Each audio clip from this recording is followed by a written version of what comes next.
There are four classes of biomolecules. Biomolecules are those which are biological molecules. Everything is made up of elements, but functionally those elements combine to form molecules which are biologically active, functionally contributing to the survival of our cells and in turn our body. So in that sense we have four classes of biomolecules. What are they? Carbohydrates, lipids, proteins and nucleic acids. Carbohydrates, lipids, proteins and nucleic acids are the four classes of biomolecules that we will look at.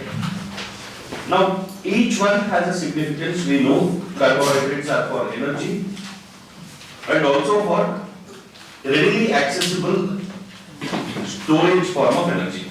What is the readily accessible storage form of energy that carbohydrates make? Glycogen. And lipids are for energy also. More than the energy supplying role of lipids, they are storage of energy. Lipids store energy. Lipids provide insulation to the body. We are homeothermic organisms. We have to maintain our body temperature within a narrow range. So lipids contribute to maintaining the temperature within a narrow range. It prevents heat loss. It provides insulation to the body.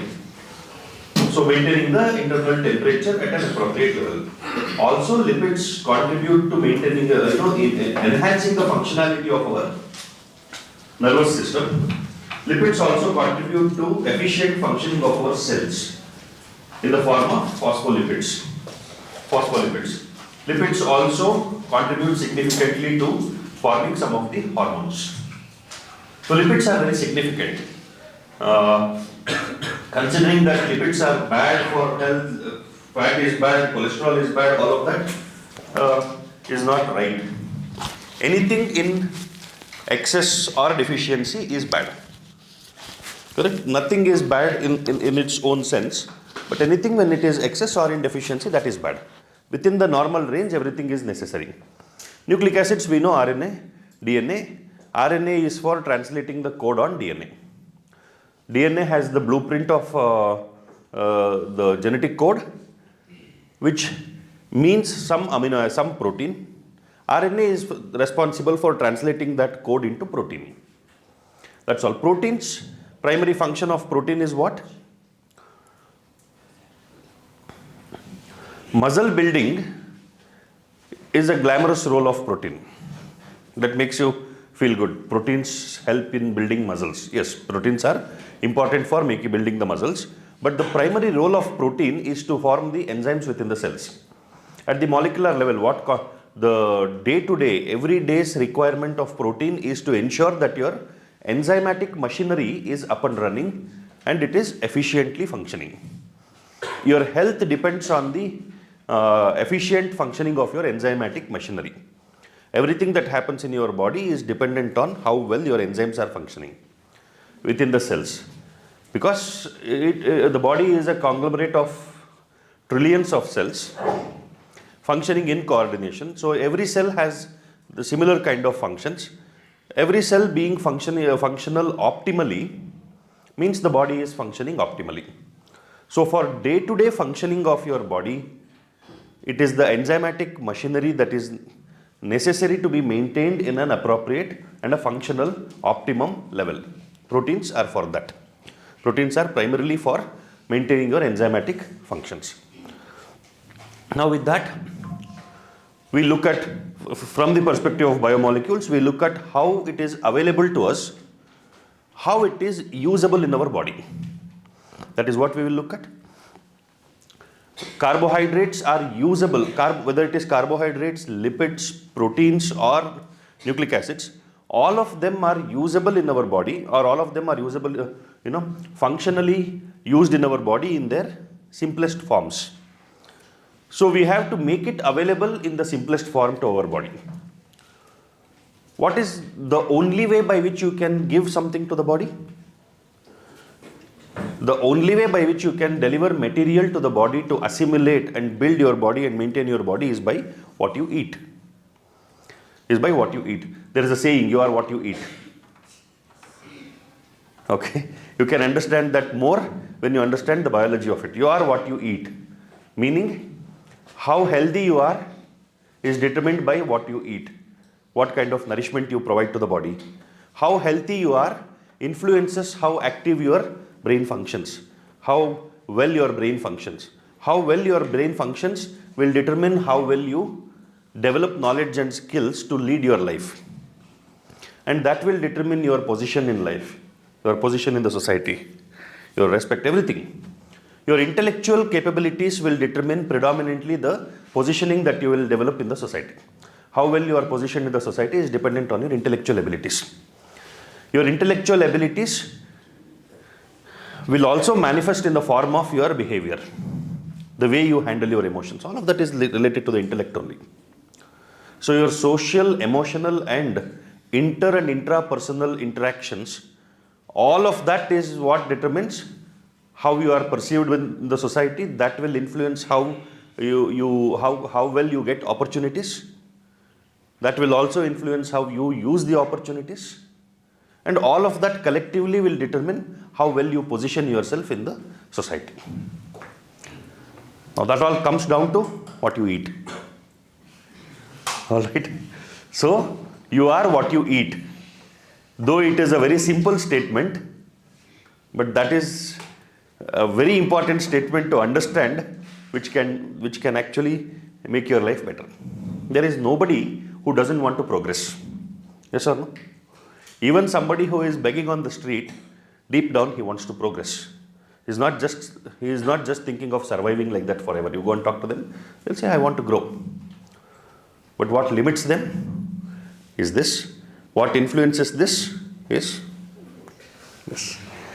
So food for thought and food for the body.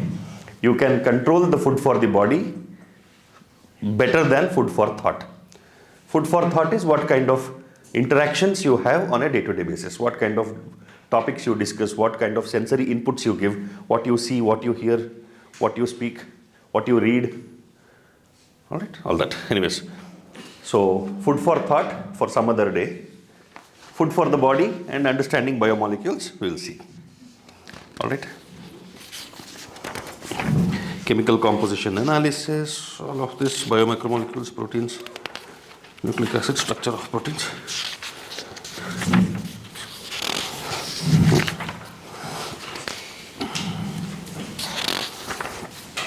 Okay.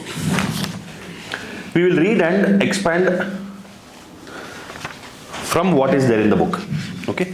Biomolecules is a big chapter in chemistry also, it's a big chapter in biology also. So let us not divert from that. We will complete the entire, all the topics that are left out, five chapters. So biomolecules, we'll try to finish off now. Biomolecules, there is a wide diversity in living organisms in our biosphere. Now a question that arises in our minds is, are all living organisms made of the same chemicals? That is elements and compounds. You have learnt in chemistry how elemental analysis is performed. If we perform such an analysis on a plant tissue, animal tissue or a microbial paste, we obtain a list of elements like carbon, hydrogen, oxygen, nitrogen and several others and their respective content per unit mass of a living tissue. If the same analysis is performed on a piece of Earth's crust as an example of non-living matter, we obtain a similar list. What are the differences between the two lists? In absolute terms, no such differences could be made out. All the elements present in a sample of Earth's crust are also present in a sample of living tissue. However, a closer examination reveals that the relative abundance of carbon and hydrogen with respect to other elements is higher in any living organism than in Earth's crust. Alright? So, it simply means that whatever we find when we analyze a unit mass of the Earth's crust, similar elements are found in any living organism. What does that mean? Plants which are taking minerals from the Earth's crust are taking all that is available to it in different quantities. So plants have developed the ability to survive based on what they get from the Earth's crust. And what plants take from the Earth's crust is what gets passed on to various forms of life. Alright? So, the religious explanation of how life was created can be correlated here, no? Life was created from earth. God created life from soil, mud. You can ridicule it also. You can say how life can be created from soil. You can say, is it that God took some mud and gave life into that? Or the other way of looking at it is, everything that we have in our body has been assimilated from earth. Plants took it, they incorporated into their body. Various other living organisms ate the plants or the animals that ate plants. Thereby that mass being transferred to this mass. What earth becomes in any particular organism is dependent on the blueprint for using the combination of elements that is available in earth. So anything that you eat will transform into a human body only. Anything that a cow eats will transform into a cow's body only. Its blueprint, the blueprint for its design determines what the elements that it takes will become. So the composition of Earth's crust and the composition of any living organism's body is more or less similar. But what is noticed? There is relative abundance of carbon and hydrogen. So life on this planet is a hydrocarbon based life. Hydrogen and carbon. That is the abundance that we find in living organisms. How to analyze chemical composition? We can continue asking in the same way, what type of organic compounds are found in living organisms? How does one go about finding the answer? To get an answer, one has to perform a chemical analysis. We can take any living tissue and grind it in trichloroacetic acid using a mortar and a pestle. See, remember these chemicals. You have studied this in chemistry also. But while doing chemical analysis of living tissues, trichloroacetic acid is used. Remember that. We obtain a thick slurry. If we were to strain this through a cheesecloth or cotton, we would obtain two fractions. One is called the filtrate, or more technically the acid soluble pool, and the second the retentate. Retentate is what gets retained. What gets retained on the filter. That is the retentate. Or the acid insoluble fraction. Scientists have found thousands of organic compounds in the acid soluble pool. In higher classes, you will learn about how to analyze a living tissue sample and identify a particular organic compound. It will suffice to say here that one extracts the compounds, then subjects the extract to various separation techniques till one has separated a compound from all other compounds. In other words, one isolates and purifies a compound. Analytical techniques, when applied to the compound, gives us an idea of the molecular formula and the probable structure of the compound. All the carbon compounds that we get from living tissues can be called biomolecules. However, living organisms have also got inorganic elements and compounds in them. How do we know this? A slightly different but destructive experiment has to be done. Now, see, you make a paste of living tissue and mix it with trichloroacetic acid. There is solubility, something will dissolve in the acid, some will not dissolve. Whatever is filtered out, the filtrate is subjected to analysis. They say, oh, do this, whatever. You filter it, you separate individual molecules, and you subject the individual molecules to some analysis which will tell you what the molecule is, what its chemical structure is. All of those techniques of identifying what chemical it is out of scope for our discussion. But eventually you will find out what molecules were present and what is the structure of those molecules in the filtrate. Based on that, you will know what are all these substances that you find. And what are you looking for? You are looking for carbon and hydrogen containing molecules. Compounds, carbon and hydrogen containing compounds. So all hydrogen and carbon containing compounds are called biomolecules. Molecules are called biomolecules. Do we have only organic compounds? So we are calling organic molecules as biomolecules. We may also have inorganic elements in us. The inorganic elements which are not associated with carbon and hydrogen. So how do we find out? Ash test. Burn it. One weighs a small amount of a living tissue, say a leaf or liver, and this is called wet weight, and dry it. All the water evaporates. The remaining material gives dry weight. Now if the tissue is fully burnt, all the carbon compounds are oxidized to gaseous form, carbon dioxide, water vapor, and are removed. What is remaining is called ash. This ash contains inorganic elements like calcium, magnesium, etc. Inorganic compounds like sulfate, phosphate, etc. are also seen in the acid soluble fraction. Therefore, elemental analysis gives elemental composition of living tissue in the form of hydrogen, oxygen, chlorine, carbon, etc. While analysis for compounds gives an idea of the kind of organic and inorganic constituents present in living tissues. From a chemistry point of view, one can identify functional groups like aldehydes, ketones, aromatic compounds, etc. But from a biological point of view, we shall classify them into amino acids, nucleotide bases, fatty acids, etc.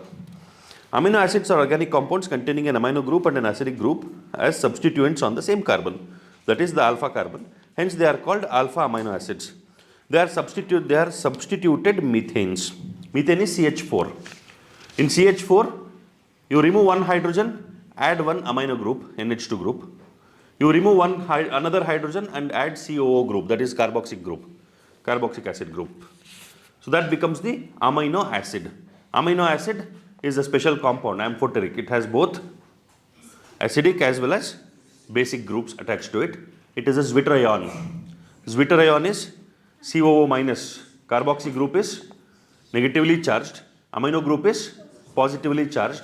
Any compound any ion which is having both positive and negative charge on it is a zwitterion. So amino acids are special in that sense. Alright.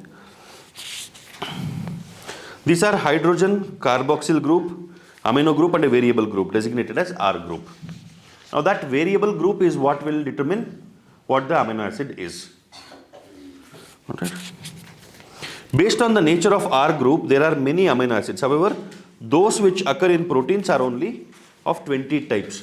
The R group in these proteinaceous amino acids could be a hydrogen, that's in the amino acid glycine, a methyl group, alanine, hydroxymethyl, serine, etc. 3 of the 20 are shown in figure 9.1. Glycine, alanine, serine. You remember these 3. Glycine has hydrogen as the functional group, alanine has methane as the functional group, and serine has hydroxymethane as the functional group. CH2OH. Hydroxymethyl group as the functional group. Because these 3 are mentioned, you will have to remember sulfur containing amino acids, all of that we will see. Remember only those, you cannot remember what is the functional group for all the 20 amino acids. It would be waste of effort. Remember those amino acids, remember the functional group of those amino acids which are mentioned in the book. Alright. Likelihood of that being asked is much higher than what is not mentioned. So even in that, if you know what is mentioned and the answer is of something else, you already know a few functional groups, so you can eliminate some of the options if that question is asked. So just here only, we will go through that in the later part also. Carbon, 4 valency, functional group, you have amino group, you have carboxy group and hydrogen. This is the basic structure of an amino acid. NH3 or NH2, no? The valency of nitrogen is 3. NH2 group and COOH group. Alright. So this is the basic structure of amino acid. If R is hydrogen, methane, so it would be CH3 methyl group, or if R is CH2OH. So this is, if hydrogen is the functional group, glycine. If methane is the functional group, alanine. If hydroxymethane is the functional group, serine. Remember that much only for now. Alright.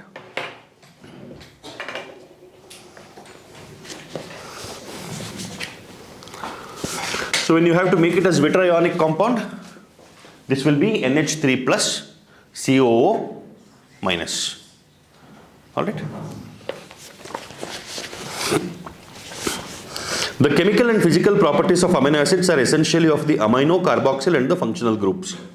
Based on number of amino and carboxyl group, there are acidic, example glutamic acid, basic lysine, and neutral amino acids. Alright, just in your notes, you have classification of amino acids into 3 groups: acidic, basic, and neutral. Make a table. Amino acids, acidic, basic, neutral. As we get examples from the book, we will add. Into that table only, as you get questions, when you solve questions, if there are some things being asked, add it into that table. So this is an evolving table. Don't make it at once. Alright, right now what do we know? We have acidic is, example given for acidic is glutamic acid, basic lysine, neutral valine. Similarly, there are aromatic amino acids, tyrosine, phenylalanine, tryptophan. Aromatic amino acids will have a, what is the speciality of aromatic, when do you call something is an aromatic amino acid? What kind of structure? Benzene ring. If it has a ring attached to that, benzene ring structure, that is aromatic amino acid. Functional group is a ring structure. A particular property of amino acids is the ionizable nature of amino and carboxy groups. Hence, in solution of different pH, the structure of amino acid changes. In, let's say in one they are given, it is basic in nature, where NH3 plus is there, COOH is there, B is zwitterionic, C is acidic. Lipids are generally water insoluble. They could be simple fatty acids. A fatty acid has a carboxyl group attached to an R group. The R group could be a methyl or ethyl or higher number of methyl groups, carbon groups. For example, palmitic acid is 16 carbons including carboxyl carbon.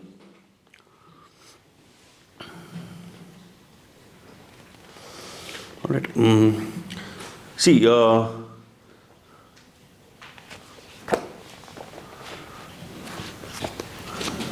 how do you represent amino acid, fatty acid?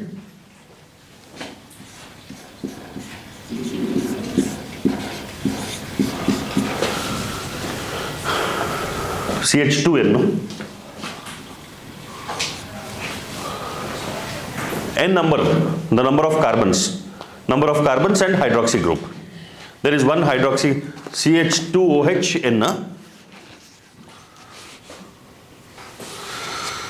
So, fatty acid is this. No.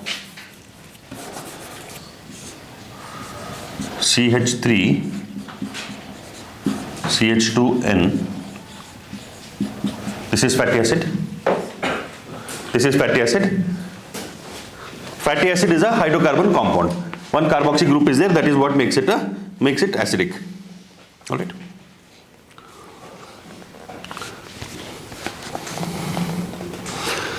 So they could be simple. A fatty acid has a carboxyl group attached to an R group. Carboxyl group attached to an R group. That COOH, what I have mentioned there, can be any functional group. The R group could be methyl, it can be CH3, or ethyl, or higher number of carbon groups. For example, palmitic acid has 16 carbons including carboxyl carbon. Arachidonic acid has 20 carbon atoms including the carboxyl carbon. Fatty acids could be saturated without double bonds or triple bonds, or unsaturated with one or more double bonds. Another simple lipid is glycerol, which is trihydroxypropane. Trihydroxypropane, glycerol, C3H5OH. Glycerol is 3 carbons with 3 hydroxy groups. So this is glycerol, 3 carbon compound.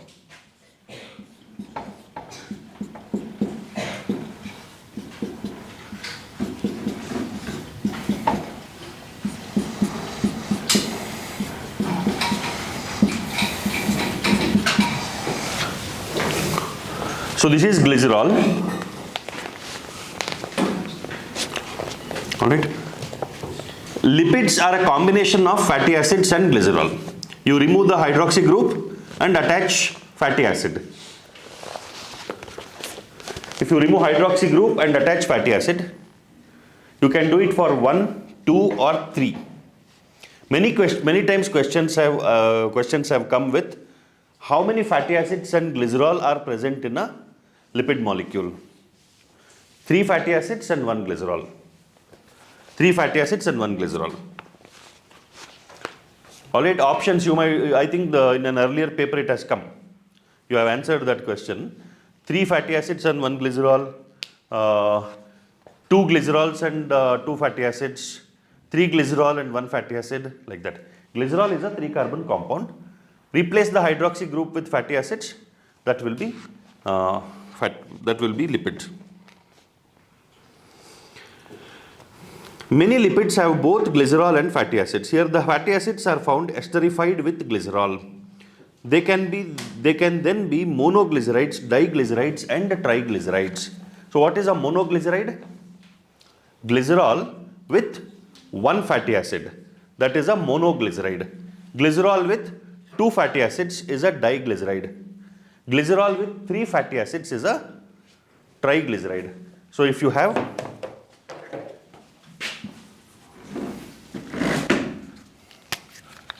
this is monoglyceride.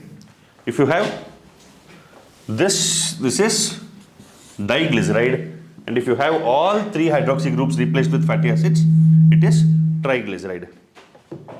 Monoglyceride, diglyceride, triglyceride. All right. Triglyceride form is what you will find in circulation in the blood. When you, whatever lipids you eat, the lipids that you eat is digested and it is broken down into glycerol and fatty acids. Glycerol and fatty acids.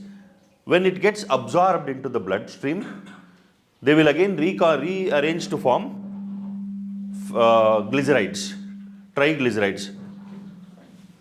Triglycerides are found in circulation. That is why if you are asked to get a lipid profile done, you are told to not eat anything fatty, or you are told to have a fasting of at least 12 hours. Have you noticed that?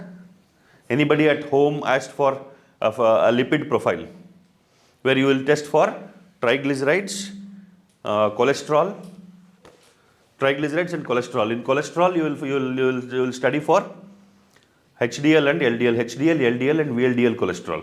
HDL is high density lipoproteins. LDL is low density lipoproteins. VLDL is very low density lipoproteins. Which one do you think is harmful of the 3? High density lipoproteins, low density lipoproteins, or very low density lipoproteins? When you say cholesterol is bad, which of the 3 is bad? Or if all 3 are bad, you can say.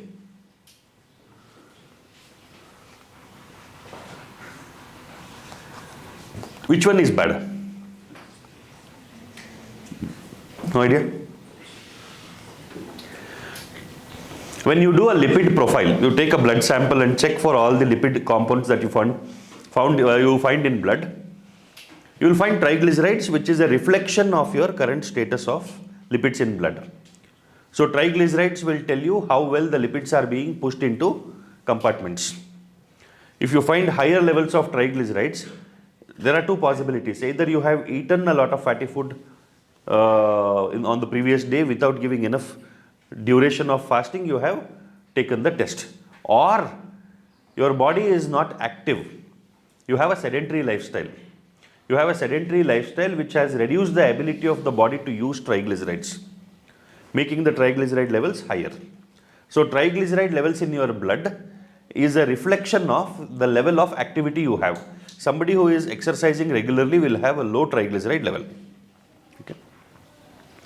My father's triglycerides level is lower than my triglyceride level. I am very erratic with physical activity, but he is very systematic with physical activity. He walks 5 kilometers every day. So his lipid profile is better than my lipid profile.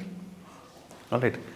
So your HDL, LDL cholesterol, VLDL, leave it. VLDL is found in very small quantities, not very significant. Lipoproteins form cholesterol. Which one is bad? There are 2 cholesterols that are referred to.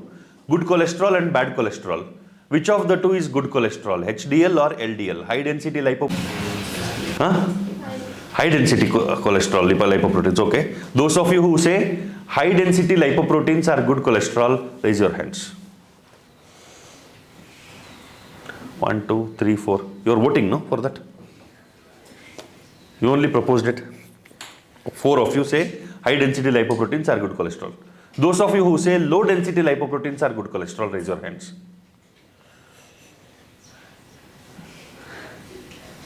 Shameless citizens of a democratic country who don't vote. Okay. With less than 30% of people voting, there is a winner and a loser also. And rest of the people are the ones who will keep talking about roads are not good, this is not good, that is not good. Okay. Those are the people who will keep talking and creeping about the country not going in the right direction. Vote. Come on, once more. Re-election. Those of you who say HDL is good cholesterol, raise your hands. Same number of people. Those of you who say LDL is good cholesterol, raise your hands. Those of you who did not vote, stand up. Stand up on the bench. Okay. HDL is good cholesterol, LDL is bad cholesterol. Okay. Because it feels like high density means something bad. HDL, high density lipoprotein, is good cholesterol, low density lipoprotein is bad cholesterol. Alright. LDL has a higher tendency to cause clusters, plaques on the endothelium of blood vessels. So you need to keep a higher HDL levels and lower LDL levels. Important, remember that. Questions have come on HDL, LDL, lipid profile, triglycerides, all that. These are functionally important. So lipids can be monoglycerides, diglycerides and triglycerides. These are also called fats and oils based on melting point. Oils have lower melting point, example gingerly oil, and hence remain as oil in winters. Can you identify a fat from the market? Can you identify a fat from the market? Ghee. In winter, it solidifies. Some lipids have phosphorus and a phosphorylated organic compound in them. These are phospholipids. They are found in cell membrane. Phospholipids are found in cell membrane. Lecithin is one example. Some tissues, especially the neural tissue, have lipids with more complex structures. See, lecithin, or there is one more compound called phosphatidylcholine. What is the significance of phosphatidylcholine? You have to remember, phosphatidylcholine is a very, very important lipid. What is that? Phosphatidylcholine is surfactant. Yeah. So is it that helps in producing acetylcholine? No. Choline is there in both. It is surfactant. What is surfactant? Surfactant is the surface tension reducing agent that you find in lungs. Lungs is constantly subjected to pressure variations. With those pressure variations, it is possible for the lungs to collapse under the surface tension that it experiences. Phosphatidylcholine is the surfactant which will reduce the surface tension and keeps the lungs inflated. Important. Phosphatidylcholine development or surfactant development happens by around 28 weeks of pregnancy. So that is why 28 weeks of pregnancy is considered a viability period for pregnancy. Less than 28 weeks pregnancy, if a child is born, the child is called premature baby. Premature baby. Why? Two things mature by 28 weeks. I have told you this already. One is surfactant and the other one is thyroid. Surfactant production can be stimulated by giving the child steroids. If the child which is born before 28 weeks of pregnancy is injected with steroids, that will stimulate the production of surfactant, but that will suppress the thyroid development. So 28 weeks is the cutoff that doctors look for when you have to push pregnancy. If there is something that is going wrong around 24-25 weeks, every day matters. You push as much as possible. You keep monitoring, put the mother in complete bed rest, no movements at all, give all support, and somehow try to cross 28 weeks or get as close to 28 weeks as possible and deliver the baby if continuing with the baby in the womb becomes risky for the baby or the mother or both. 28 weeks, very, very important. Surfactant, phosphatidylcholine. All right. Some tissues, especially in the neural tissues, have lipids with more complex structures. Living organisms have a number of carbon compounds in which heterocyclic rings can be found. Some of these are nitrogen bases: adenine, guanine, cytosine, uracil, and thymine. When found attached to a sugar, they are called nucleosides.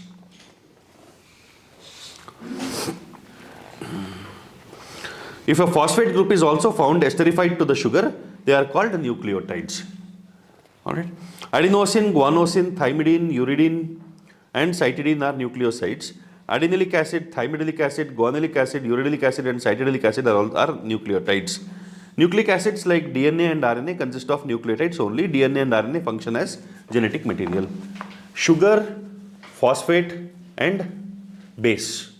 These are the three components of nucleotides. If it is only sugar and phosphate, then it is a nothing. Sugar and base is a nucleoside. Sugar, base plus phosphate is a nucleotide. There is phosphate group. If you count the rings, we'll go there when we reach nucleotides. I'll tell you.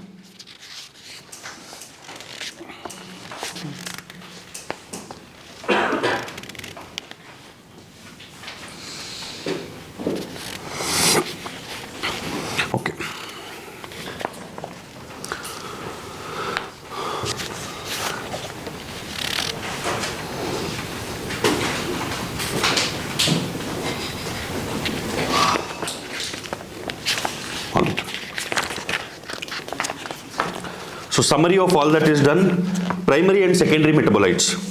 The most exciting aspect of chemistry deals with isolating thousands of compounds, small and big, from living organisms, determining their structure, and if possible, synthesizing them. If one were to make a list of biomolecules, such a list would have thousands of organic compounds, including amino acid, sugar, etc. For reasons that are given in section 9-10, we can call these biomolecules as metabolites. In animal tissues, one notices the presence of all such categories of compounds shown in figure 9.1. These are called primary metabolites. What are the primary metabolites? The ones which we find,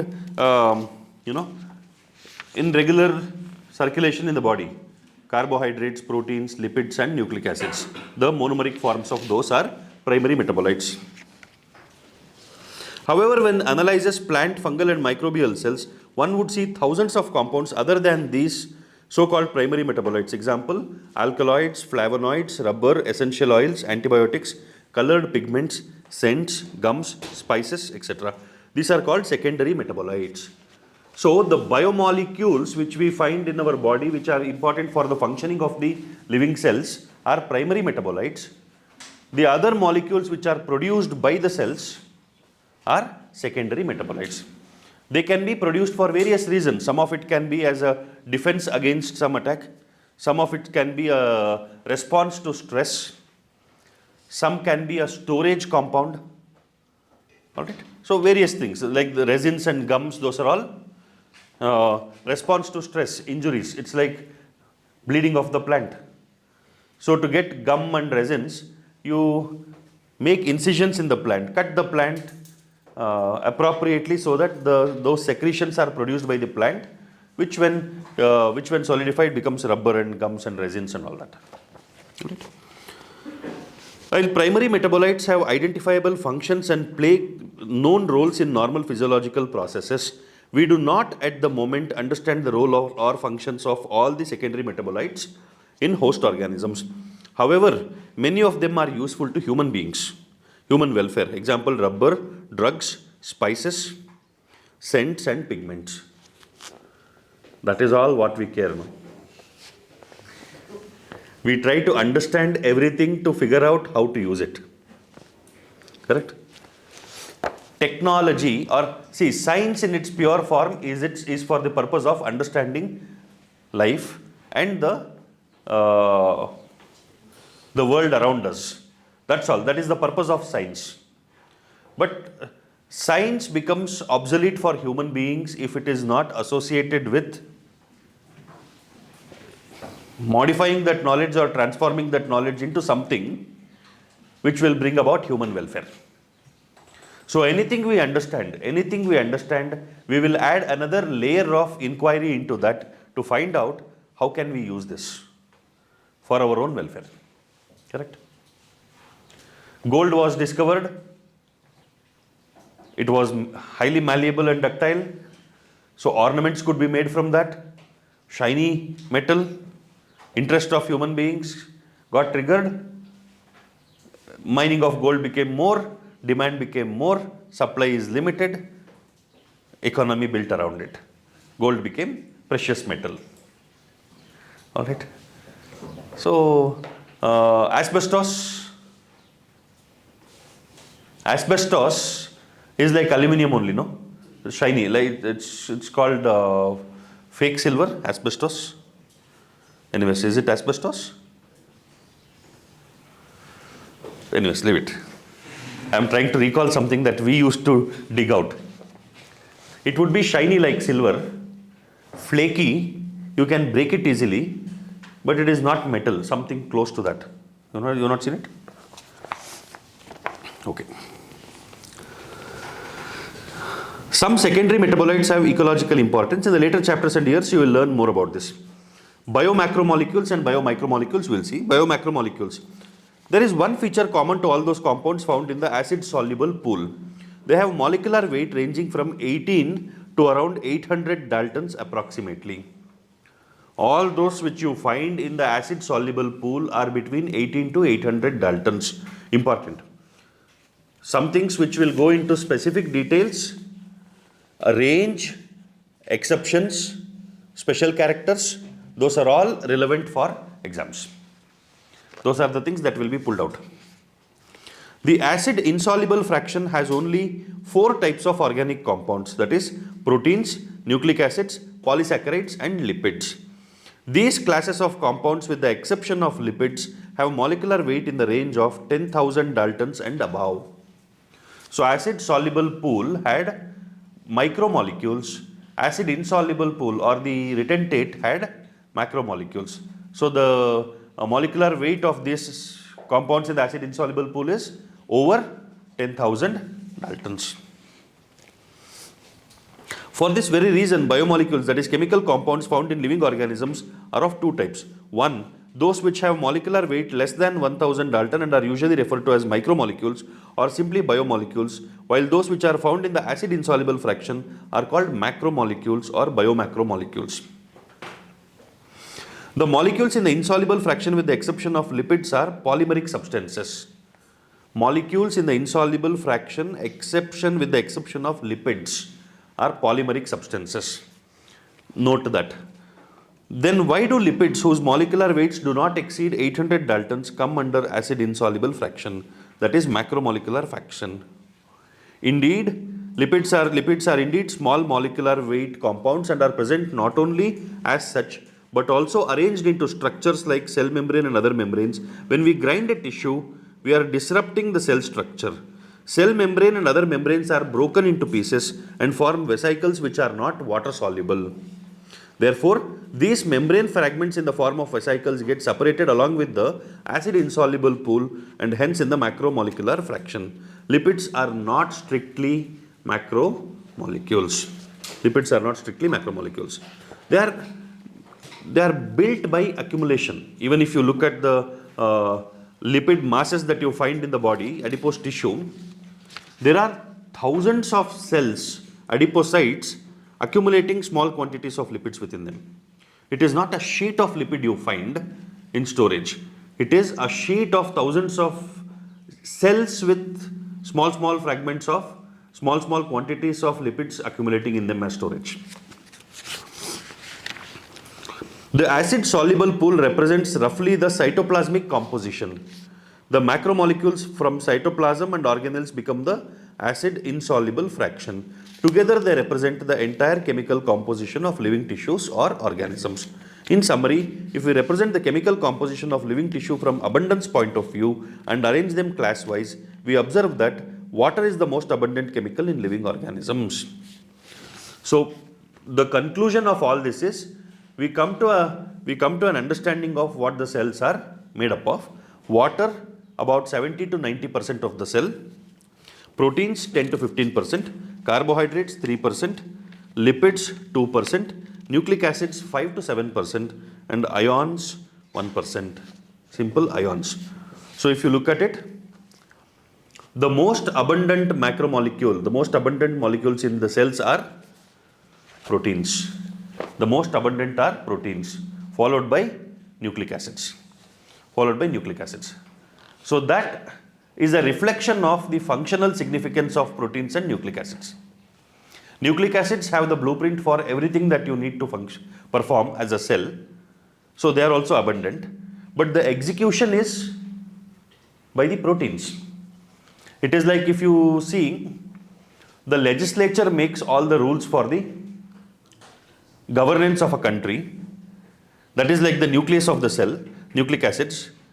But the execution of all those rules, the execution of all the intentions of the legislature is by the executive. The executive is the entire government employees. The pool of government employees together is much more compared to the pool of all the elected representatives. There are elected representatives also, there are executives also. And there is one more component of that. One more component of the entire management, that is judiciary. Lesser than these two. So you can consider that to be carbohydrates and lipids, all of that. So water, proteins, nucleic acids and carbohydrates. Protein, nucleic acid, carbohydrates and lipids. Lipids are smaller in quantity, smaller in proportion within the cells. But if you look at the entire body weight of people, lipids tend to increase, overtake the rest of the molecules as one starts aging. Alright, storage lipids. We are talking about cellular composition under normal circumstances.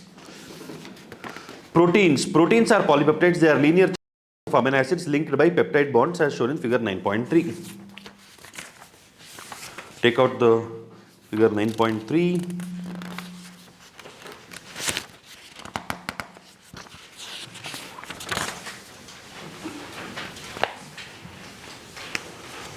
We are not showing them. Huh? 112. Yeah. You see, carboxy group and the amino group make bonds between each other. Carboxy group and the amino group make bonds between each other. So if you look at the structure, amino acid structure, there is carbon. This is the functional group. This is, let's say, this is the COH group, NH3, NH2 we can say, NH2. Now this is the normal structure, non-ionic form. Non-ionic form. You want to add one more? Again, NH2, there is a functional group, there is hydrogen. Now the bond or the peptide bond that you see is a dehydration synthesis. The bond between this carboxy group and the amino group is formed by removing one hydrogen and one OH group here. One hydrogen and one OH group, and the bond is between carbon and nitrogen. Bond is between carbon and nitrogen. So it will be, you have N, H, H.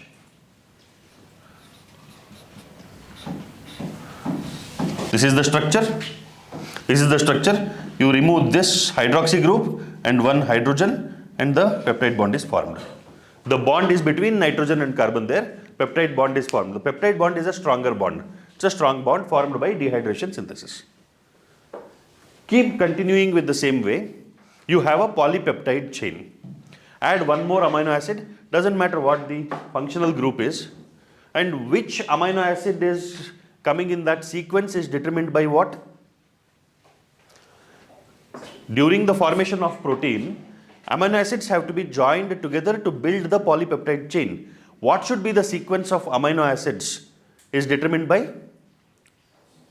the mRNA that is participating in the translation process. This is a part of protein synthesis. Protein synthesis is a part of the translation process. So the mRNA will determine what should be the amino acid sequence. The ribosomes will build this sequence. The basis for the mRNA is the gene. Basis for the mRNA is the gene from which it copied the template. This is the structure which is called the primary structure. Primary structure is a polypeptide. Polypeptide is a chain of amino acids. Polypeptide is a chain of amino acids, primary structure. Fold it upon itself. That is the secondary structure. A folded polypeptide chain is the secondary structure. Compact it by making it a ball. Further compact it to a ball form, a globular form. When the polypeptide secondary structure gets converted into a globular form by further folding and becoming a ball, that is the tertiary structure. And you have one polypeptide chain getting into a tertiary structure, another polypeptide chain getting into a tertiary structure, a third polypeptide chain getting into a tertiary structure. So multiple tertiary structure proteins coming together to form one big mass of protein is the quaternary structure of proteins. Up to the tertiary structure, proteins are made up of the single polypeptide chain. It is all of the individual polypeptide chain. When you have quaternary structure, you have multiple polypeptides coming together to form the quaternary structure. So the basis, it is let's say a single polypeptide is a reflection of a single gene, correct? One gene, one protein hypothesis. Do you remember?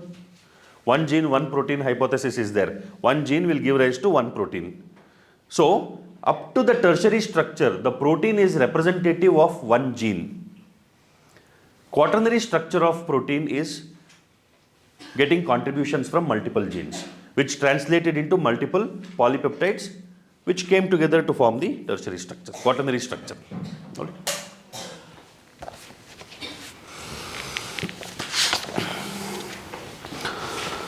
Okay. Each protein is a polymer of amino acids, as there are 20 types of amino acids. Example, alanine, cysteine, proline, tryptophan, lysine, etc.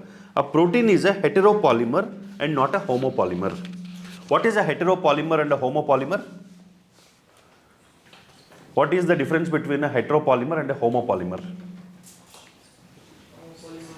Only one type of monomer that goes. Like example, starch. Starch is a polymer of repeating units of glucose. That is a homopolymer when the monomeric units are of the same kind. Heteropolymer is when the monomeric units are different. So proteins are a combination of multiple amino acids. There are 20 different amino acids which will come together in different combinations to form the polypeptide chain.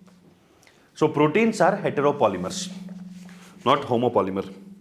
A homopolymer has only one type of monomer repeating n number of times. This information about the amino acid content is important, as later in your nutrition lessons you will learn that certain amino acids are essential for our health and they have to be supplied through our diet. What do you call those amino acids which have to be supplied through the diet? Essential amino acids. See, essential and non-essential amino acids is not a reference to whether it is required or not.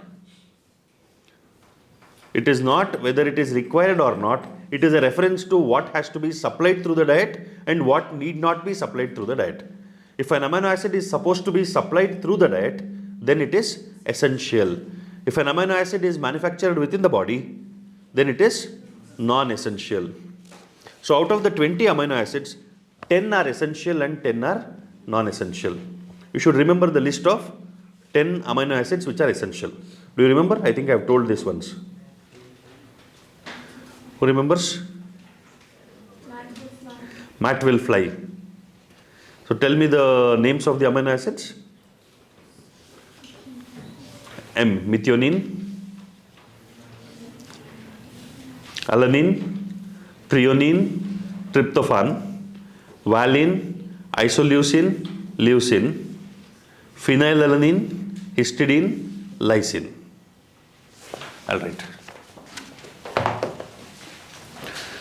This is the power of mnemonics. Somebody who cannot remember his classmates' names can remember a list of amino acids in a sequence. Organizing information into easily recallable format.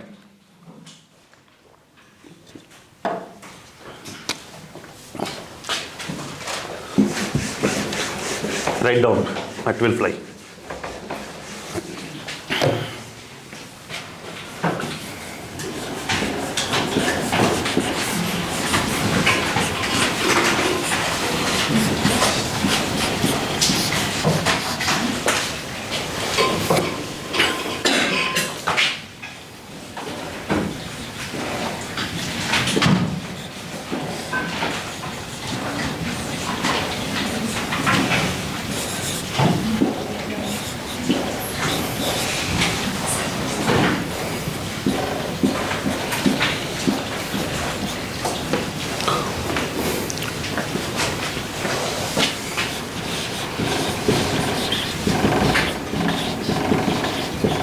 Methionine,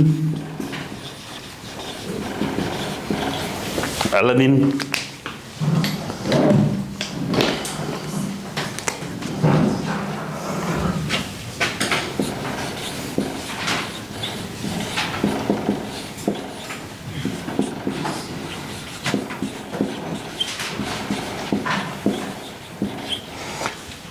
methionine, alanine, threonine, tryptophan, valine, isoleucine, leucine,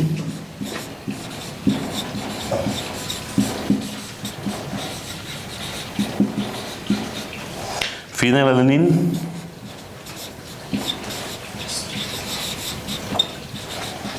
histidine, lysine.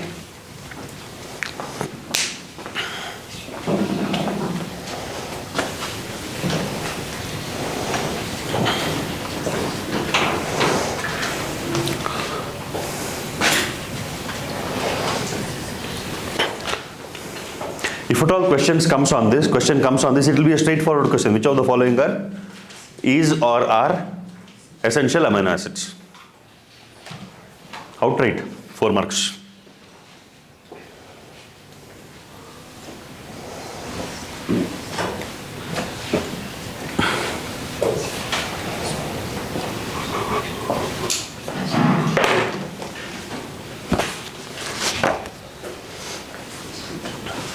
Suddenly my handwriting has improved. It has become legible.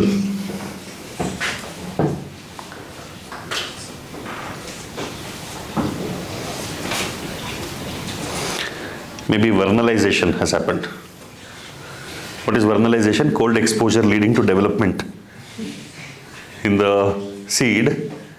Like that, cold exposure has led to development of my fine motor skills, probably. Okay. Done? Okay. We'll move ahead.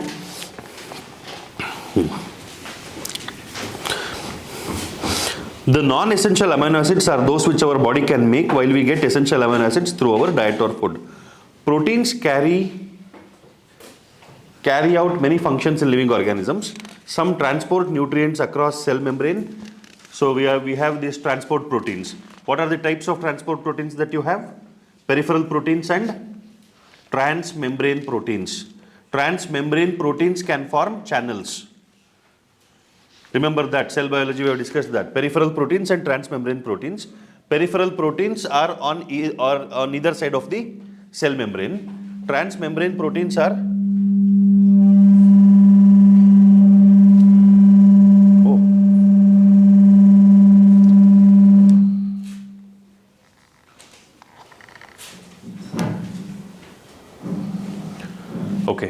peripheral proteins are on either side of the cell membrane. So transportation of materials by the peripheral proteins is by movement of the proteins across the membrane.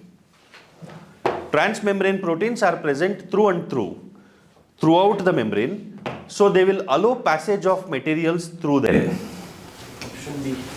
Option B, nucleotide number 3.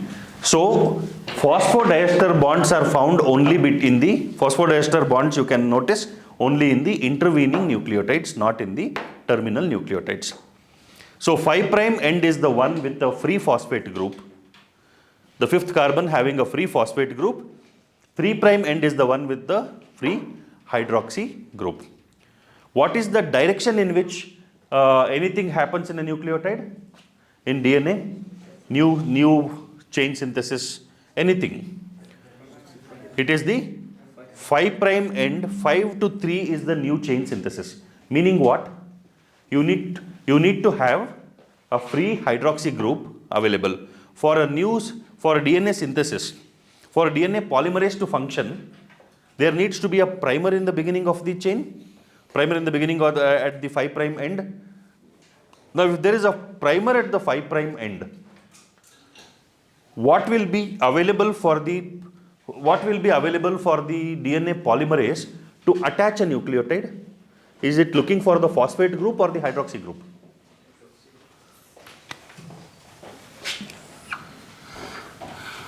Five prime, 3 prime. If this is the template,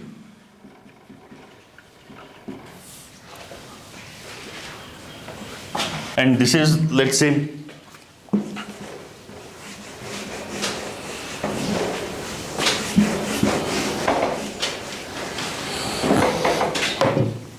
this is A and B.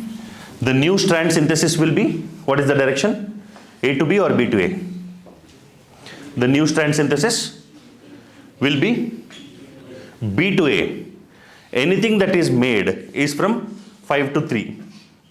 So you have to look at the polarity of the new strand to be synthesized. So here it will be starting. This is 5' end, this is 3' end of the other strand. So there has to be a primer. Now if that is the primer, what does the primer have on this end? At the 5' end, it has a free phosphate group. What does the primer have at the 3' end? It has a free OH group. So DNA polymerase can attach a nucleotide to the existing nucleotide by making the phosphoester bond between the 5' end of the new nucleotide and the 3' end of the existing nucleotide. So free hydroxy group is necessary for at the 3' end for DNA polymerase to attach. Alright. RNA polymerase, DNA dependent RNA polymerase can initiate it. It can bring in the first nucleotide. And how does it start?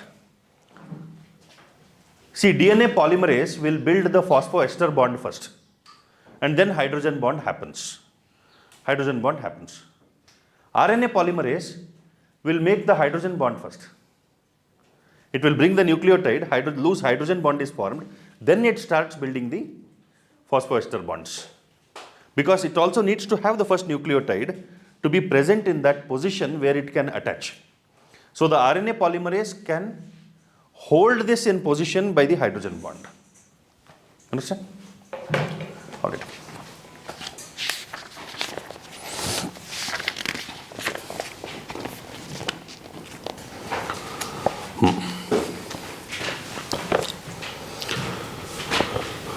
As you notice in figure 9.1, the heterocyclic compounds in nucleic acids are the nitrogenous bases named adenine, guanine, uracil, cytosine and thymine. Adenine and guanine are substituted purines while the rest are substituted pyrimidines. The skeletal heterocyclic ring is called a purine and pyrimidine respectively. Sugar found in polynucleotides is either ribose, a monosaccharide pentose, or 2-deoxyribose. A nucleic acid containing deoxyribose is called deoxyribonucleic acid, while that which contains ribose is called ribonucleic acid.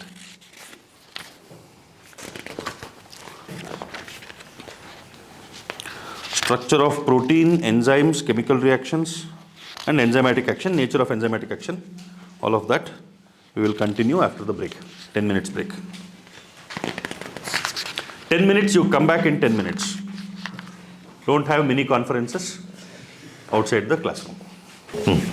Structure of proteins. Proteins, as mentioned earlier, are heteropolymers containing strings of amino acids. Structure of molecules means different things in different contexts. In inorganic chemistry, the structure invariably refers to the molecular formulae. Organic chemists always write a two-dimensional view of the molecules while representing the structure of the molecules. Physicists conjure up the three-dimensional views of molecular structures, while biologists describe the protein structure at 4 levels. That is what we are interested in. The sequence of amino acids, we already discussed this. That is the positional information in a protein, which is the first amino acid, which is second, and so on, is called the primary structure of a protein. A protein is imagined as a line, the left end represented by the first amino acid and the right end represented by the last amino acid. So if you consider the beginning of the amino acid, the beginning of the protein chain, how would you know? If I give you a protein chain, a chain of amino acids, how do you know which is the beginning of the amino acid and which is the first amino acid and which is the last amino acid? How would you know that? Left side will be first amino acid and right side will be last. So I give you a chain. How do you know which is the left and right?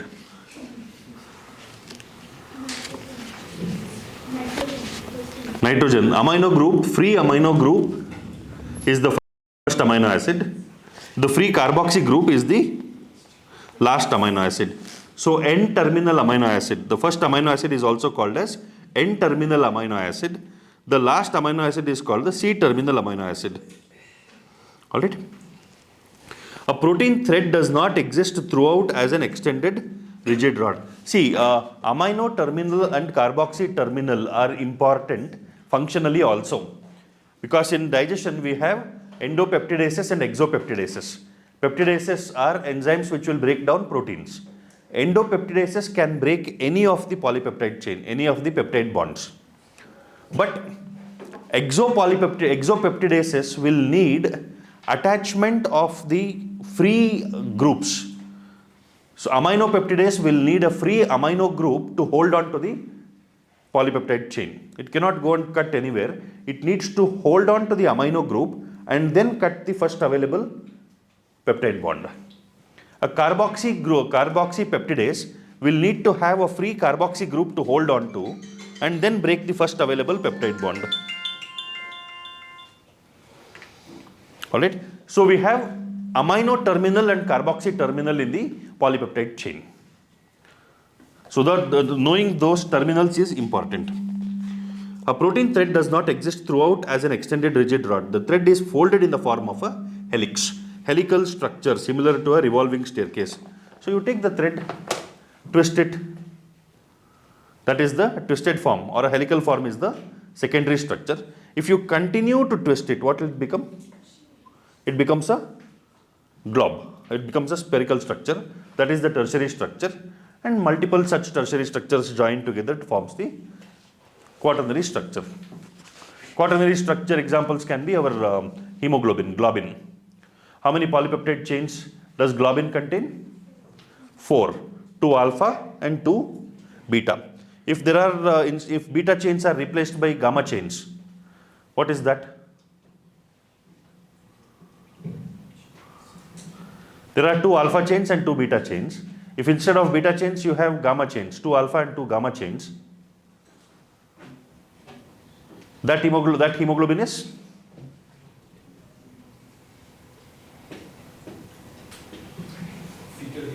fetal hemoglobin. Fetal hemoglobin.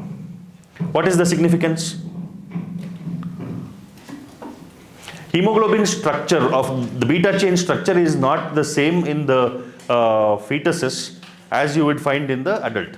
So the change in the structure is represented as another amino acid chain, gamma chain. When the child is born, the RBCs with fetal hemoglobin will be replaced by RBCs with adult hemoglobin. So there will be accelerated destruction, accelerated breakdown of fetal hemoglobin containing RBCs. On one side there is production of adult hemoglobin containing RBCs, and on the other side there is a progressive decline in the number of fetal hemoglobin containing RBCs. Now if this breakdown of RBCs containing fetal hemoglobin goes on at a rapid pace, what will it lead to? What will it lead to? If there is more hemolysis, if there is more breakdown of RBCs, that means there is hemolysis. Hemolysis more than the acceptable range leads to what? Jaundice. Anemia and jaundice. Jaundice, neonatal jaundice. Neonatal jaundice is caused because of breakdown of excessive breakdown of RBCs containing fetal hemoglobin. Is that abnormal? Is that abnormal? Neonatal jaundice. Is it abnormal? See, neonatal jaundice can happen in two conditions. One is because of this hemoglobin breakdown. This is normal condition. This is physiological. The other reason why jaundice can be seen in a newborn is erythroblastosis fetalis. Erythroblastosis fetalis also can lead to jaundice. Why? Erythroblasts are being attacked by antibodies that are being produced in response to stimulation of the baby's immune system. So hemolysis is common in both erythroblastosis fetalis as well as neonatal jaundice, physiological.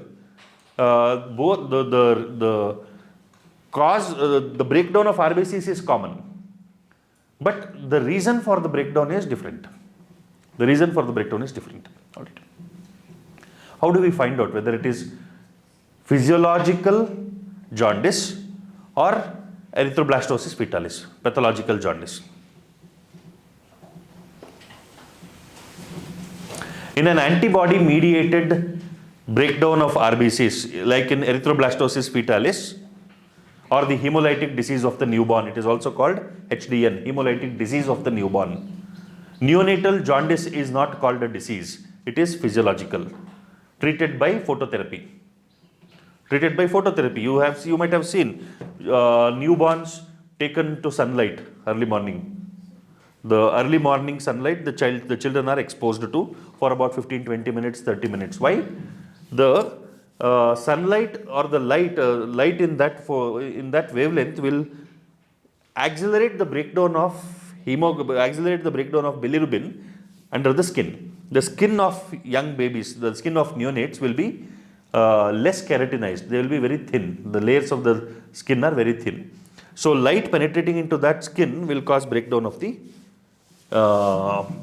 bilirubin deposited under the skin, helping in quick recovery from jaundice. If in the hospital you might have seen babies kept under light, those incubators with light. All right. Hemolytic disease of the newborn is characterized by increased number of erythroblasts. Erythroblasts are immature RBCs.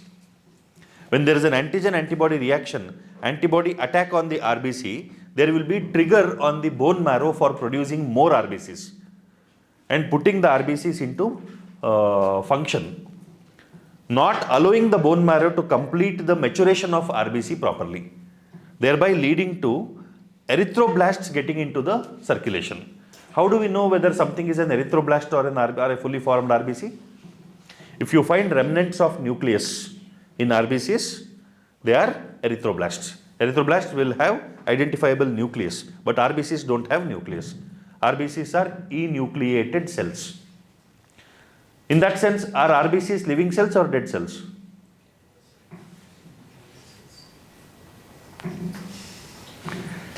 RBCs, mature RBCs don't have nucleus. Are they living or dead? Living. So does that mean there is no need to have a nucleus to be called living? The nucleus is not a necessary component of essential life.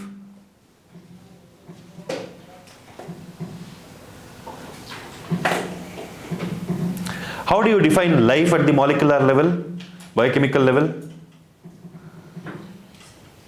Life is the presence of metabolism within a cell. That is life, no? As long as there is metabolism happening within the cell, it is called life. The cell is called living. When metabolism stops within the cell, it is dead. Then why do you need nucleus? Nucleus is for continuous regulation of metabolism within the cell.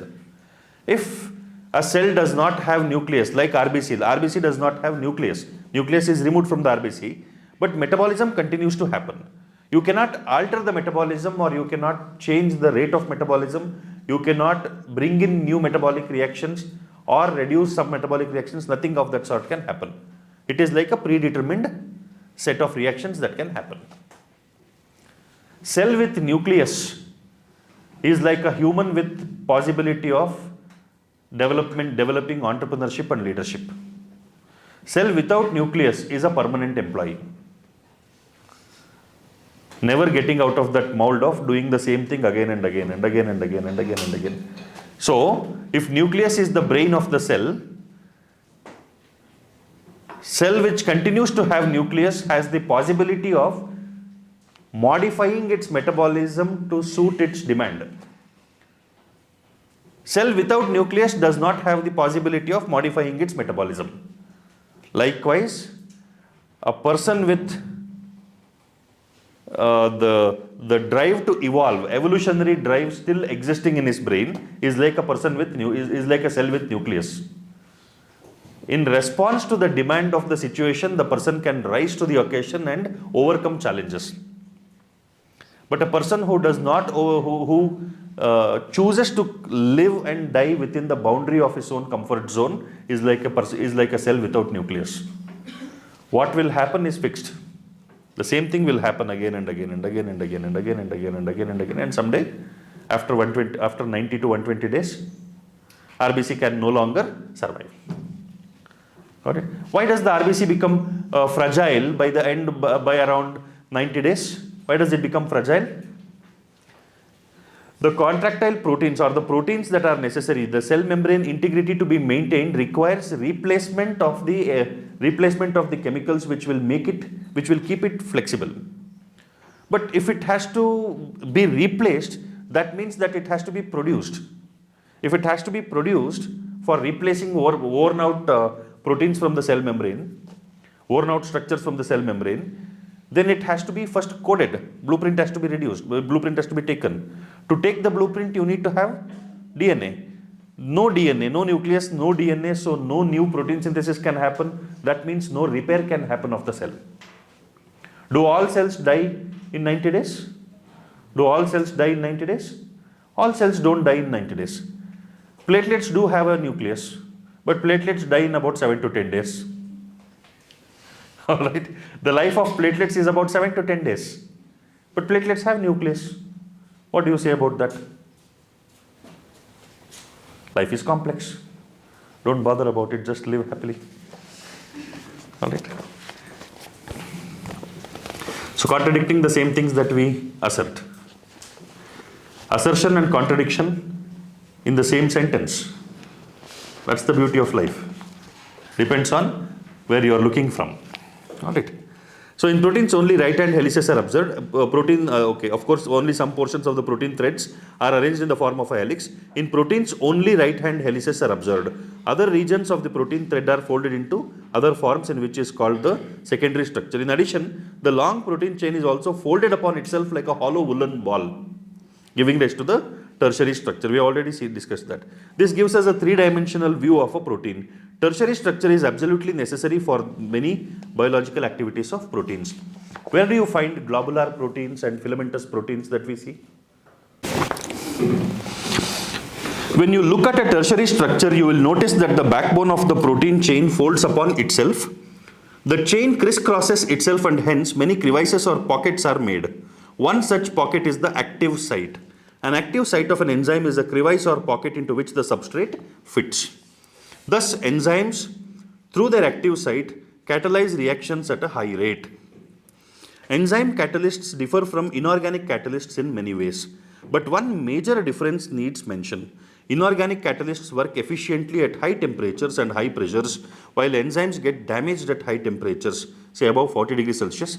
However, enzymes isolated from organisms who normally live under extremely high temperatures, example hot vents and sulfur springs, are stable and retain their catalytic power even at high temperatures up to 80 to 90 degrees. Thermal stability is thus an important quality of such enzymes isolated from thermophilic organisms. Why? At high temperatures, normally proteins will get denatured. Denaturation of proteins happens, which will destroy the structure of the protein, thereby making it incapable of doing the catalysis. Structural integrity is necessary for the enzyme to function efficiently. If the structural integrity is damaged, the enzyme will not be able to function efficiently. Can you name one enzyme which you have studied which has high thermostability? Taq polymerase. Thermus aquaticus polymerase used where? Where do we use Taq polymerase? In PCR, in polymerase chain reaction.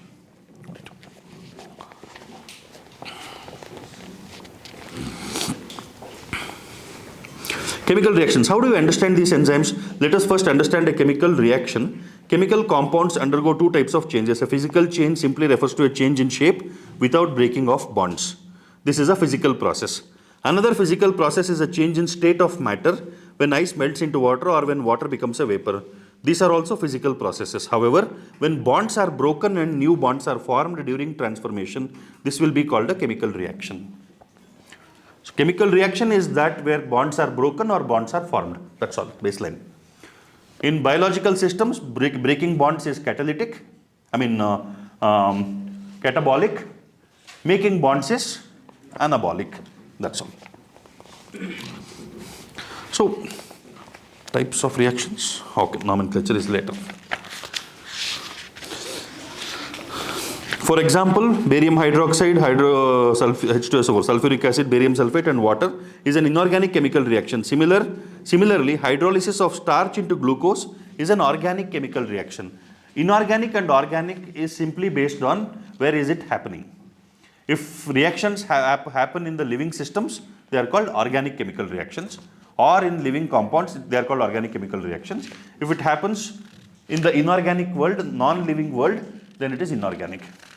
Breakdown of starch into glucose. What is it? Organic reaction. If you are breaking down starch into glucose in a laboratory, is it inorganic? Is it inorganic? Reactions involving organic compounds are organic reactions. Reactions involving inorganic compounds are inorganic reactions. Organic compounds are those which are found in living systems. Inorganic compounds are those which are not found in living systems but are found in the non-living world. So breakdown of starch into glucose, is it an organic reaction or an inorganic reaction? It is organic reaction only because starch is an organic compound.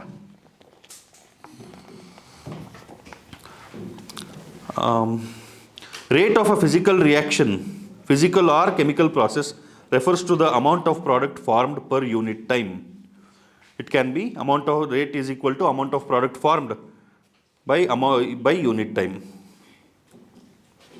Rate can also be called velocity if the direction is specified.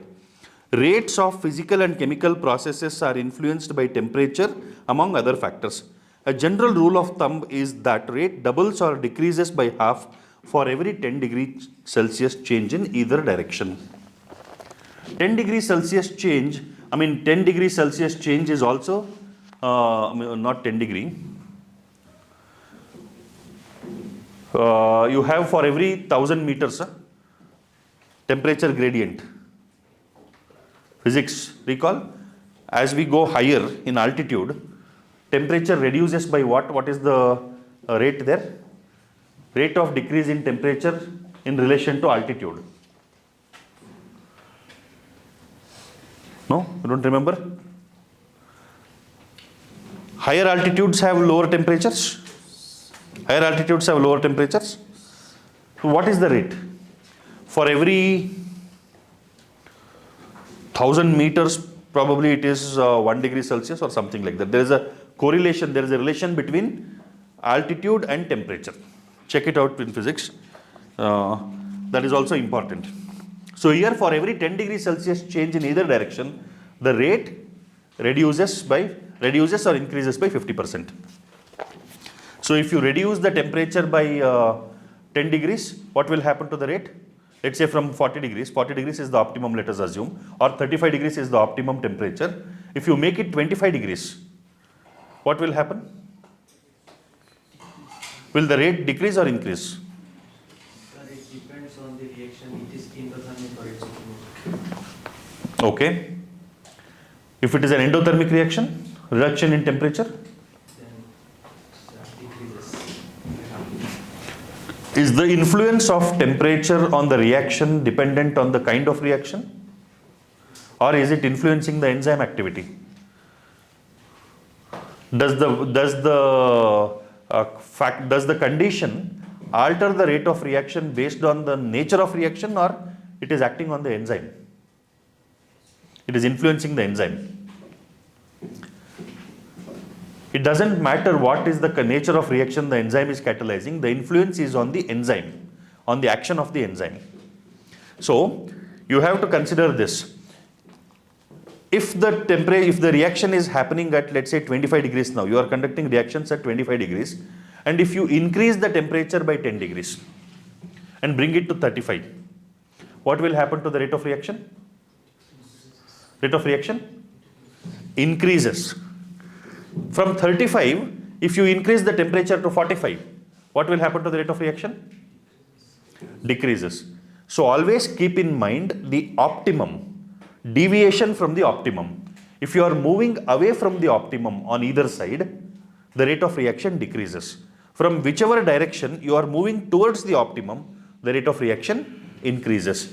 So it is not rate of reaction decreases or increases for every 10 degrees Celsius by so and so unit. What is the reference for that? The reference is the optimum.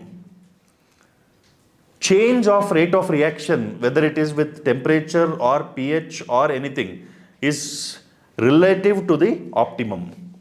To the optimum temperature, you either decrease or increase the temperature, the rate of reaction will still decrease. But from a deviant position, from a peripheral position, you move towards the optimum. So a reaction happening at 25 degrees and a reaction happening at 45 degrees. You increase the same reaction, A to B is the reaction. One experiment is conducting is where reaction is happening at 25 degrees and another is happening at 45 degrees. In experimental setup 1, increasing the temperature will increase the rate of reaction. Same reaction, same enzymes. But in setup 2, decreasing the temperature will increase the rate of reaction. Same reaction, same enzyme. You understand that? That is what is meant by direction. You should always be referring to it with respect to the optimum. So a function, operation at the optimum is the highest. Alright? When enzyme catalyzed reactions are observed, the rate would be vastly higher than the same but uncatalyzed reaction, naturally. In the absence of any enzyme, reaction is very slow with about 200 molecules of bicarbonate being formed in an hour. However, by using the enzyme present within the cytoplasm called carbonic anhydrase, the example given here is of carbon dioxide and water in the presence of carbonic anhydrase becoming carbonic acid. Alright. Carbonic anhydrase is cytoplasmic enzyme or the where? Is it in the RBC or in the plasma? Carbonic anhydrase is present in the RBC. See here, by using the enzyme present within the cytoplasm called carbonic anhydrase, the reaction speeds dramatically with about 600,000 molecules being formed every second. Without carbonic anhydrase, 200 is the output. With carbonic anhydrase, about 600,000 molecules of bicarbonate being formed every second. The enzyme has accelerated the reaction rate by about 10 million times. The enzyme has accelerated the rate by about 10 million times. See, 200 molecules per hour is what the rate without enzyme. 600,000 molecules per second is the rate with the enzyme. Alright. Now, if we extrapolate this to knowledge acquisition or development of your own mind, what is the enzyme? Is it the teacher? Is the teacher the enzyme for the learning process that a student goes through? Is the difference between between you gaining knowledge by yourself and with the help of a teacher differing by 10 million times? Is it so drastic? You have passed exams without teachers also. The enzyme is the ability. The enzyme is the ability. Teacher can be considered as somebody who will direct the development of the enzyme. At the most, the teacher can be the ribosome. You already have the ability. The blueprint is there. The mRNA is there. The teacher will help in the development of the protein. If the teacher functions like a ribosome efficiently, then you will have the enzymatic machinery that you already have the ability to produce, and then the reactions will happen faster. So if you are being supplied with proteins, you have the mRNA. Ultimately, proteins are the ones which will work, no? RBCs cannot produce enzymes. They have to function with whatever is available. But a normally functioning cell has the ability to keep producing enzymes again and again. So on one side, you are made like a cell who is provided with enzymes to use. On the other side, you are provided with ribosomes which are capable of translating the code into enzymes. Which kind of a cell do you want to become? Do you want to become a cell which has been provided with enzymes which will help you carry on functions for a short period, or a cell which has been given the mechanism to translate code into enzymes which will create innumerable possibilities for you to create enzymes? If you have the DNA and if you have the ribosome machinery, if you have the RNA machinery, you can create enzymes depending on the demand. Whatever is the challenge you have to overcome, you will pull out that kind of a blueprint, create an enzyme necessary to take care of that challenge and deal with the challenge. What is easy? What is easy? To be like a liver cell or to be like a blood cell, RBC? Liver is the master metabolic factory. Liver cells are master metabolic factories. Depending on what you throw at it, it can produce the necessary enzymes to deal with it. But with the starting point of both liver cell and the RBC being similar, both of them have got no machinery. One will develop the machinery to develop tools to tackle challenges. The other one is given the machinery to deal with challenges. Who will succeed in the long run? Liver cell or RBC? Liver cell. Is RBC useless? No. But can RBC perform a wide range of functions? No. RBC will do its role. But liver cell is a master. Liver cell is a leader. It will respond to the situation according to the demands of the situation. But transforming yourself like a liver cell is a challenge, because you will be faced with uncertainties. You will have to face your limitations, you have to face your own internal obstacles and overcome to develop those tools. Though it is a longer process, though it is a more challenging process, that is the right process. All right, RBC, how to create humans like RBCs? From early childhood, give them everything that they have to learn from. Give them question and answers. Tell them questions in the test will come from these question and answers. So not teaching them how to make notes. Okay. Teach them before even they make an attempt to learn.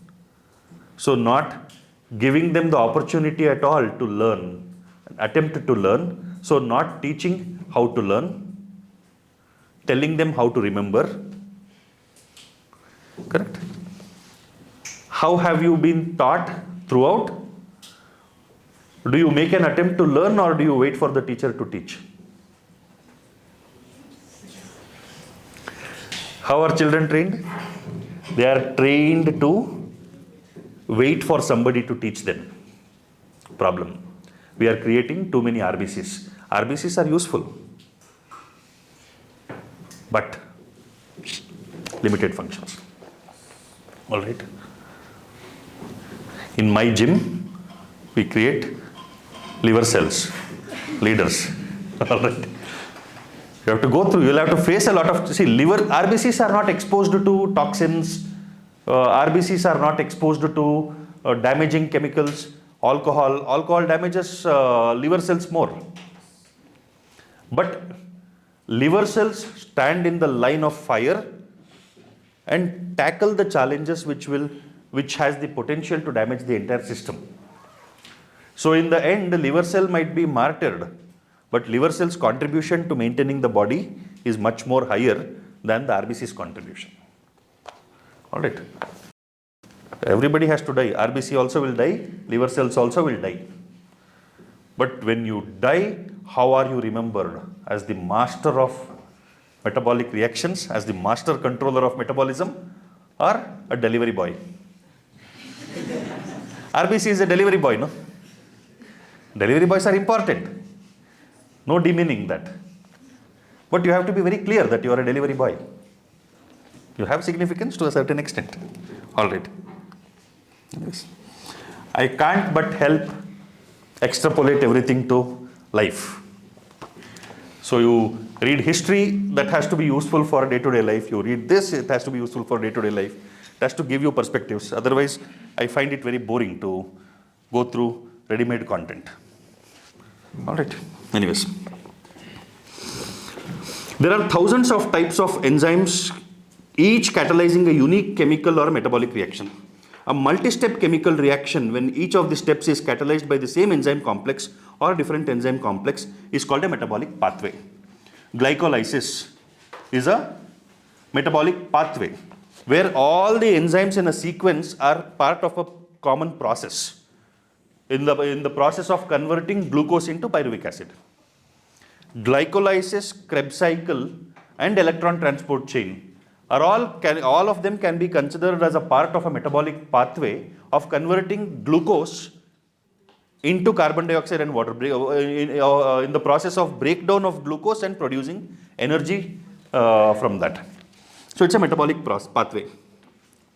For example, glucose to pyruvic acid. Glycolysis is actually a metabolic pathway in which glucose becomes pyruvic acid through 10 different enzyme catalyzed metabolic reactions. If I ask you now, right now, can you recall glycolysis, Krebs cycle, and electron transport chain? Yes? Probably collectively you can recall. Correct? We'll not go into that now. When you study respiration in chapter 12, you will study these reactions. At this stage, you should know that this very metabolic pathway with one or two additional reactions gives rise to a variety of metabolic end products. In our skeletal muscle, under anaerobic conditions, lactic acid is formed. Under normal aerobic conditions, pyruvic acid is formed.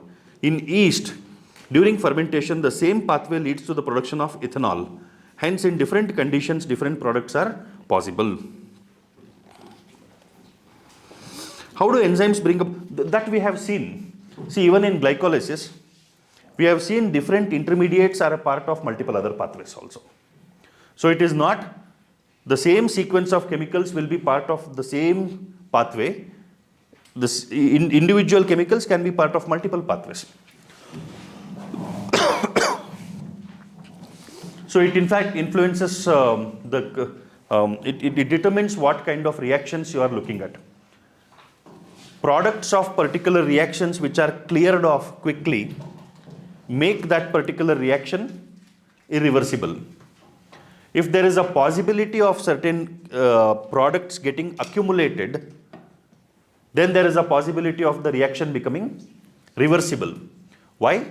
As we have already discussed, any enzyme is capable of bidirectional reactions. If it is converting A to B, the same enzyme has the ability to convert this product into B to A. A to B is also possible, B to A is also possible. Whether it actually does it or not is dependent on what will happen to B when B is produced. If B is a chemical which is required by multiple other reactions. So as A is converted to B, B is not allowed to accumulate and it gets used up for other reactions, then there will never come a situation where the concentration of B increases more than the concentration of A. Therefore, B to A does not happen practically. Though the enzyme has the ability, it will not happen practically because it can happen only based on the concentration of the substrates there. Whichever is higher in concentration becomes the substrate, and that which is lower in concentration becomes the product. So A always continues to be the substrate and B continues to be the product because B is never allowed to accumulate so much that its concentration becomes more than A. Understand? So such reactions are irreversible reactions. So when you look at pathways, let's say glucose to glucose 6 phosphate, is that a reversible reaction or irreversible reaction? Irreversible reaction. So when you look at it, you can explore where all glucose 6 phosphate is going. When you see the significance of glucose 6 phosphate in metabolism, you will realize glucose 6 phosphate goes into multiple other reactions. Therefore, glucose 6 phosphate will not accumulate and the conversion of glucose to glucose 6 phosphate becomes irreversible. Okay, so there are no reversible enzymes and irreversible enzymes. All enzymes are capable of bidirectional action. Reversible reactions are there, irreversible reactions are there based on product and substrate concentrations. How do enzymes bring about such high rates of chemical conversions? To understand this, we should study enzymes a little more. We have already understood the idea of an active site. The chemical or metabolic conversion refers to a reaction. The chemical which is converted into a product is called a substrate. Hence, enzymes, that is proteins with three-dimensional structures including an active site, convert a substrate into a product, S into P. Symbolically, this can be depicted as substrate becomes product. It is now understood that the substrate has to bind the enzyme at its active site. Active site is a specific word that you have to remember. No big deal, but remember, you have to remember that word. Within a given cleft or pocket, the substrate has to diffuse towards the active site. There is thus an obligatory formation of an enzyme substrate complex. E stands for enzyme. This complex formation is a transient phenomenon. That is not a permanent attachment. It is a transient phenomenon. During the state where substrate is bound to the enzyme active site, a new structure of the substrate called transition state structure is formed. Very soon, after the expected bond breaking or making is completed, the product is released from the active site. The product is released from the active site. In other words, the structure of substrate gets transformed into its structure of products. The pathway of this transformation must go through the so-called transition state structure. There could be many more altered structural states between the stable substrate and the product. That means it is not necessary that a substrate becomes a product in one step. Like if we see Krebs cycle, citrate becomes cis-aconitate and then isocitrate. So cis-aconitase is not necessarily a stable compound there in between. You can directly write citrate to isocitrate.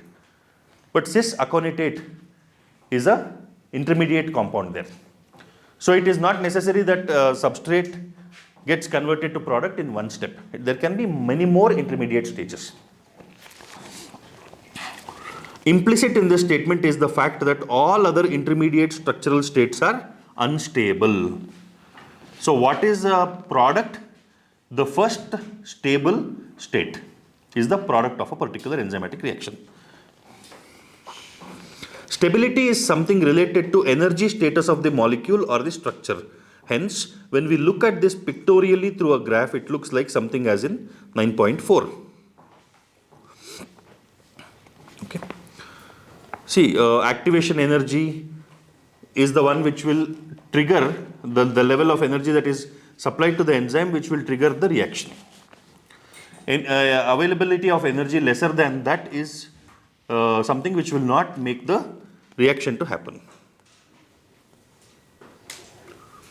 So, activation, what will the enzyme do? See, for any substrate to get converted into product, some amount of energy is required. That is called the activation energy. Enzyme will reduce the activation energy. It will make the energy required for the reaction to take place become lesser. So with lesser effort, the reaction can take place. Got it? The y-axis represents the potential energy content. The x-axis represents the progression of the structural transformation or states through the transition state. You would notice two things. The energy level difference between S and P. That is energy level difference between the substrate and the product. If product is at a lower level than substrate, the reaction is an exothermic reaction. Get it? Substrate has a higher level of potential energy. Y-axis is a reference to energy. X-axis is a reference to the transition. If you look at in this graph, substrate is at a higher level of energy than the product. So what happened to that energy during the transition? The energy is released. So if the energy status of the substrate is higher than that of the product, the reaction is an exothermic reaction. That means, what do you have to say about ATP? ATP is produced or ATP is used in an exothermic reaction? ATP is produced because the energy released during the conversion of the substrate into product is fixed in the form of ATP. In an endothermic reaction, energy is used. The energy of the product will be higher than that of the energy of the substrate. So reaction is an exothermic reaction. One need not supply energy by heating in order to form the product. However, when it is an exothermic or spontaneous reaction or an endothermic or energy requiring reaction, the substrate has to go through a much higher energy state or transition state. The difference in average energy content of substrate from that of this transition state is called activation energy. Substrate is at a particular level of energy. For it to get converted into product, it has to gain energy. How much energy it should gain before it gets converted to product is the activation energy. The difference between the energy at which the substrate starts getting converted to product and its base level energy is the activation energy. Energy required to make the substrate get converted to product is lesser in the presence of enzyme. In the absence of enzyme, you will have to supply more energy for the substrate to transition to become the product. Right?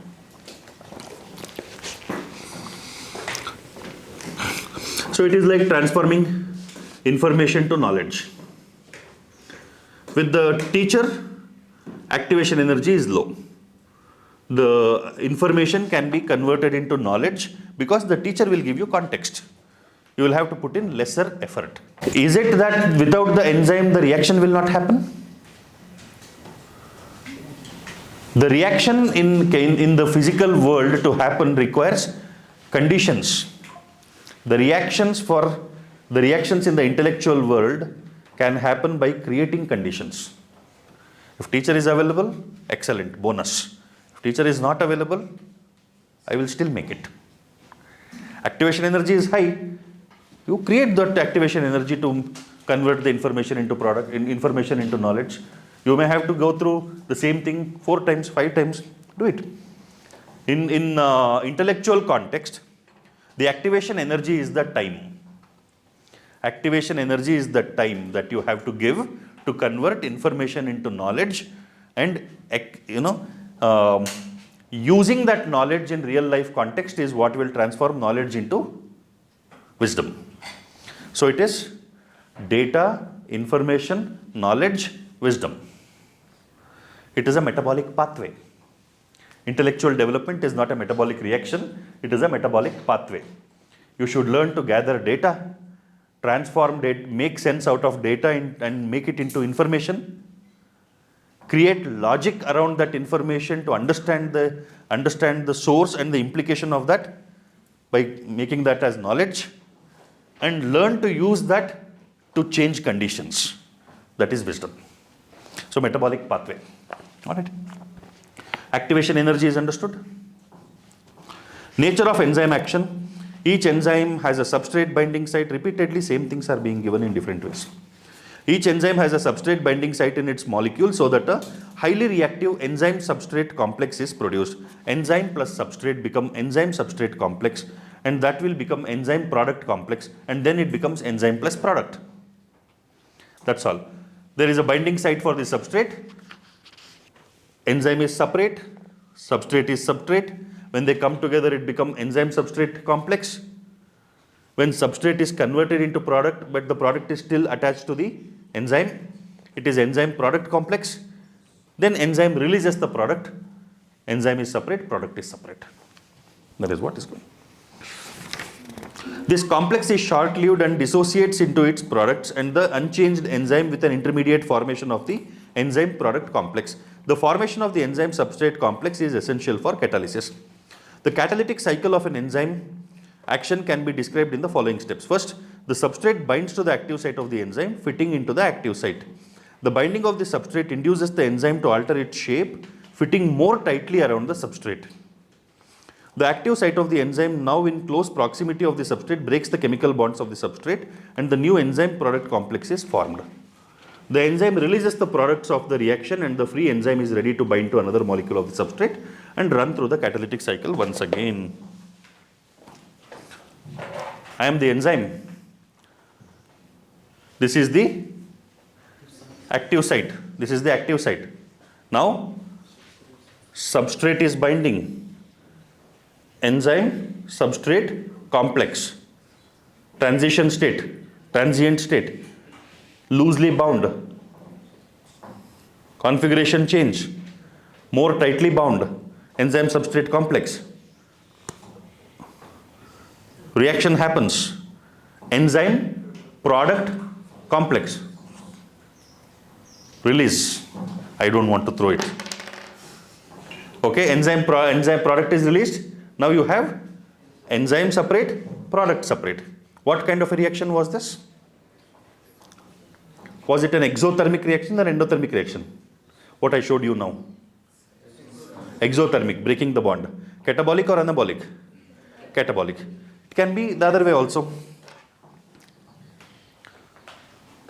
Enzyme, substrate 1, substrate 2 binds, loosely bound, and transient structure, enzyme substrate complex.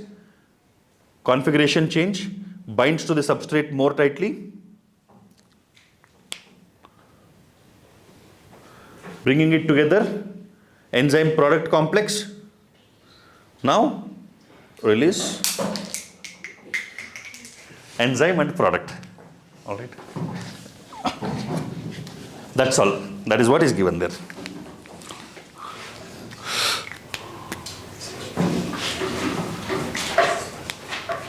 Okay.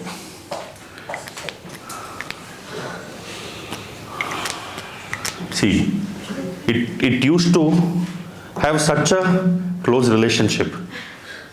I just put it through one stress and the relationship became weak. All right. Why? Because both are rigid. Pen is also rigid, cap is also rigid. Rigidity will make the relationship fragile. Rigidity leads to fragility of the relationship. Okay. Next, what? Life lesson. Okay, factors affecting enzyme activity. Oh, we are almost closing in. The activity of an enzyme can be affected by a change in the conditions which can alter the tertiary structure of the protein. These include temperature, pH, change in substrate concentration or binding of specific chemicals that regulate its activity. Alright. Temperature and pH. Enzymes generally function in a narrow range of temperature and pH. Each enzyme shows its highest activity at a particular temperature and pH called the optimum temperature and optimum pH. We have already discussed this. Every enzyme functions at its optimum condition, whether it is temperature or pH. Deviation on either side will lead to decline in the enzymatic activity. Rate of enzyme action declines. Okay, two important Yeah, we'll come there. Activity declines both below and above the optimum value.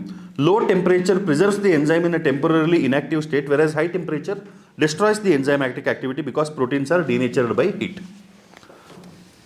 Concentration of substrate. With the increase in substrate concentration, the velocity of the enzymatic reaction rises at first. The reaction ultimately reaches a maximum velocity, which is called Vmax, which is not exceeded by any further rise in concentration of the substrate. Why? Why will the substrate concentration not influence the rate of reaction after a certain point?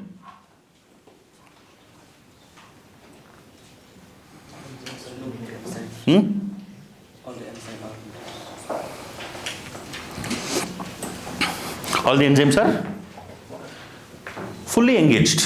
All the enzymes are fully engaged. All right. Let's say, consider a restaurant. The customers who want to eat chapatis are the enzymes. There are 25 people waiting to eat chapatis who can eat 2 chapatis per minute. Now, rate of reaction is how many chapatis are being eaten per minute. Your kitchen starts producing 10 chapatis per minute. Now, how many, that is the substrate concentration. How many chapatis will be eaten per minute? 10, because whoever gets it is eating it. You increase the number of chapatis to 25 chapatis per minute. How many chapatis will be eaten per minute? 25 chapatis are being eaten. So with the increase in the number of chapatis that you are making, the number of chapatis being eaten per minute is increasing. If you make it 75 chapatis per minute, how many chapatis will be eaten per minute? 75. If you make it 100 chapatis per minute production, number of chapatis that will be eaten per minute will be 100. You are super excited now. You are making 150 chapatis per minute. How many chapatis will be eaten per minute? 100 only. That is the limit. All the enzymes will get engaged. When there are free enzymes, increase in the substrate concentration will make the enzymes get engaged, thereby increasing the rate of reaction. When the substrate reaches a certain level, beyond that, the enzymes are not free to use anything beyond that. They are using to their full maximum capacity. They are using the substrate to the maximum capacity and making the product. So there is no point increasing it beyond that. Vmax is important. Why? Let's say if tomorrow you start a brewery, you want to brew alcohol, you start a brewery. You have certain enzymes and you have the entire distillery ready. You keep on increasing the substrate, you keep on increasing the starch or whatever you supply as the food for this bacteria, for the reaction. When they are utilizing it completely, if you increase it further, you are wasting the substrate, you are wasting the stock. Rather, you can put out another reactor to increase the production ability. Alright? Vmax is very important to understand for an enzyme. So this is because the enzyme molecules are fewer than the substrate molecules, and after saturation of these molecules, there are no free enzyme molecules to bind with the additional substrate molecules. The activity of an enzyme is also sensitive to the presence of specific chemicals that bind to the enzyme. When the binding of the chemical shuts off, enzyme activity, the process is called inhibition and the chemical is called an inhibitor. When the inhibitor closely resembles the substrate in its molecular structure and inhibits the activity of the enzyme, it is known as competitive inhibitor.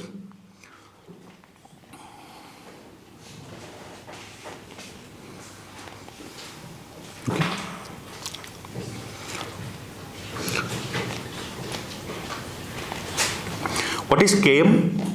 In the figure, you have Km. Km corresponds to half Vmax. So what is Km? The rate of the reaction when the substrate concentration is half Vmax, that is Km. Rate of the reaction in the substrate concentration is half Vmax. Why is it significant? Why is it significant? If you have a distillery, let's say you have a brewery, do you want to use an enzyme with higher Km or lower Km?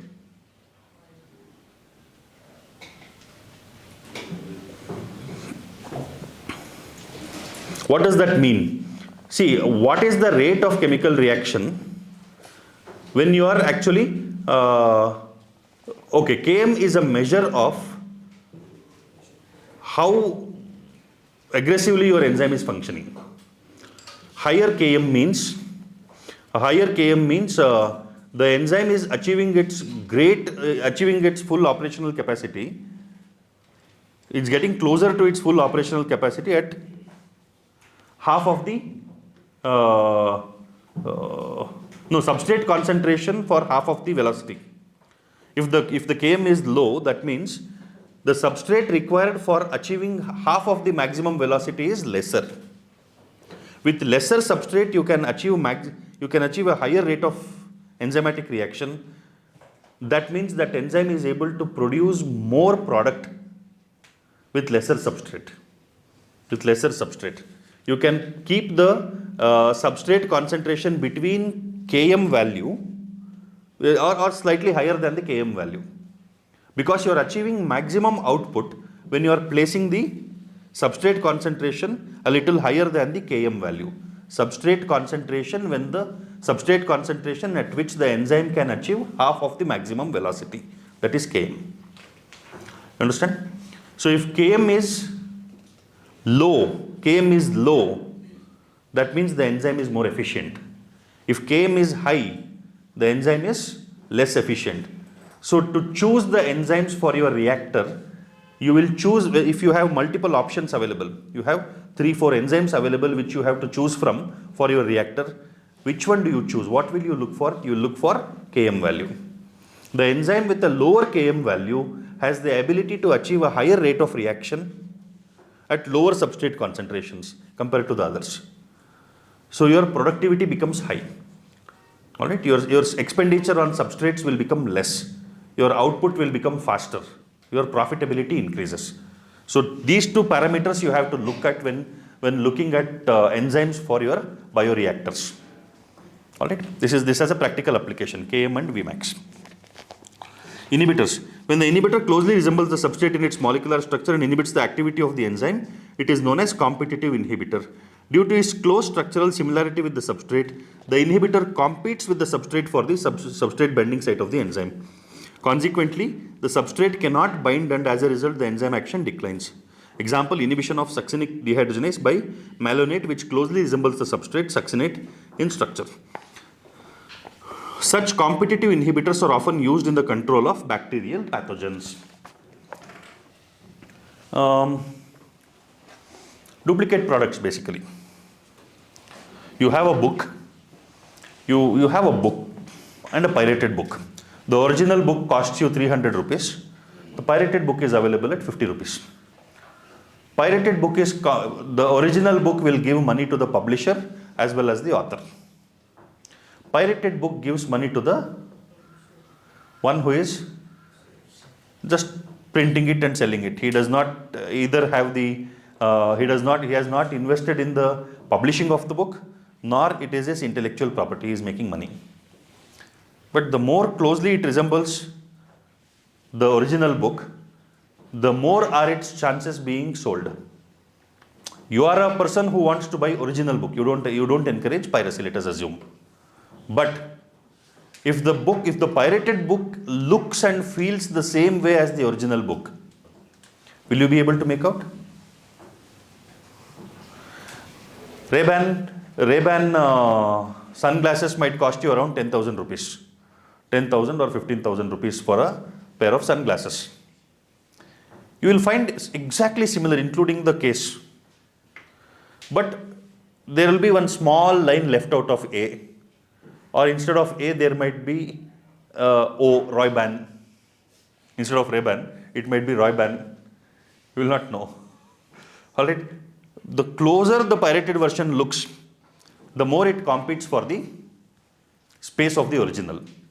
Like 1 gram gold. 1 gram gold.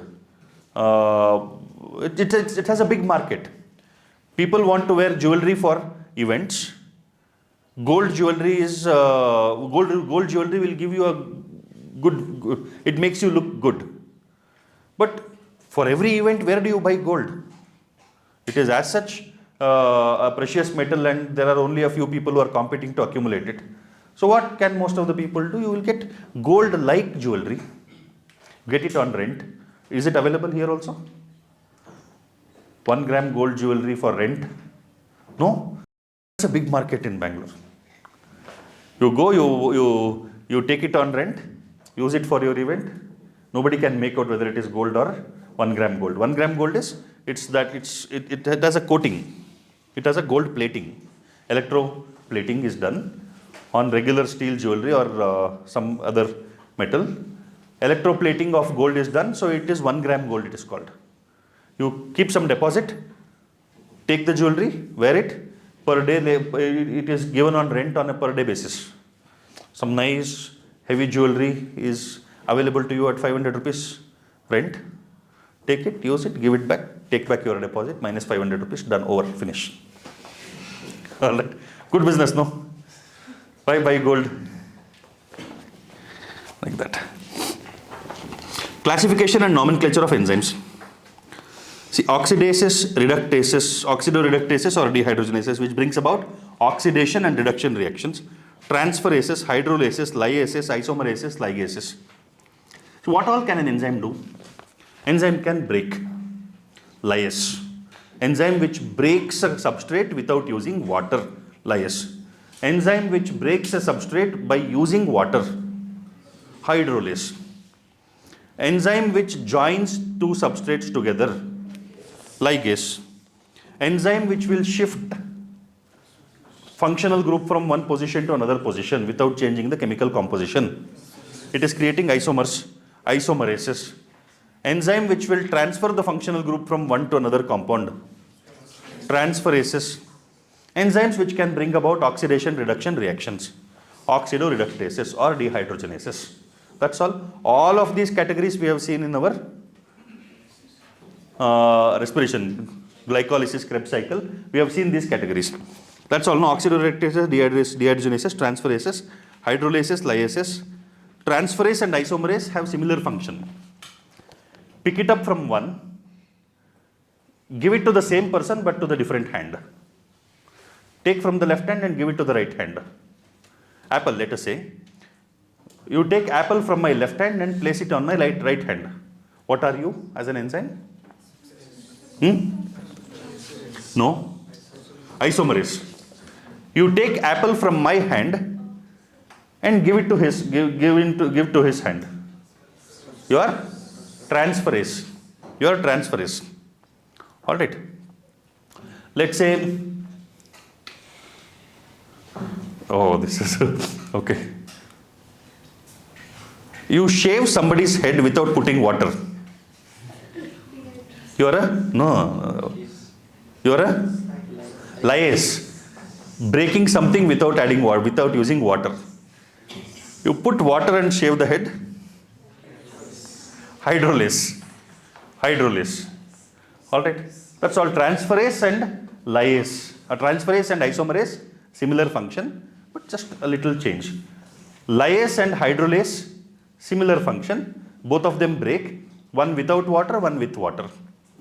What other things do we have? Oxidoreductase. Remember it like that only. I'm not getting any example right now. Analogy right now. That's all, no? Over. Ligase, joining. Feviquick is ligase. That's all. Cofactors, enzymes are composed of one or several peptide chains. However, there are a number of cases in which non-protein constituents called cofactors are bound to the enzyme to make the enzyme catalytically active. In these instances, the protein portion of the enzymes is called the apoenzyme. Three kinds of cofactors may be identified: prosthetic groups, coenzyme, and metal ions. Prosthetic groups are organic compounds and are distinguished from other cofactors in that they are tightly bound to the apoenzyme. You cannot separate the prosthetic group. For example, in peroxidase and catalase, which catalyze the breakdown of hydrogen peroxide to water and oxygen, heme is the prosthetic group and it is a part of the active site of the enzyme. Coenzymes are also organic compounds, but their association with the apoenzyme is only transient, usually occurring during the course of catalysis. Furthermore, coenzymes serve as cofactors in a number of different enzyme catalyzed reactions. The essential chemical components of many coenzymes are vitamins.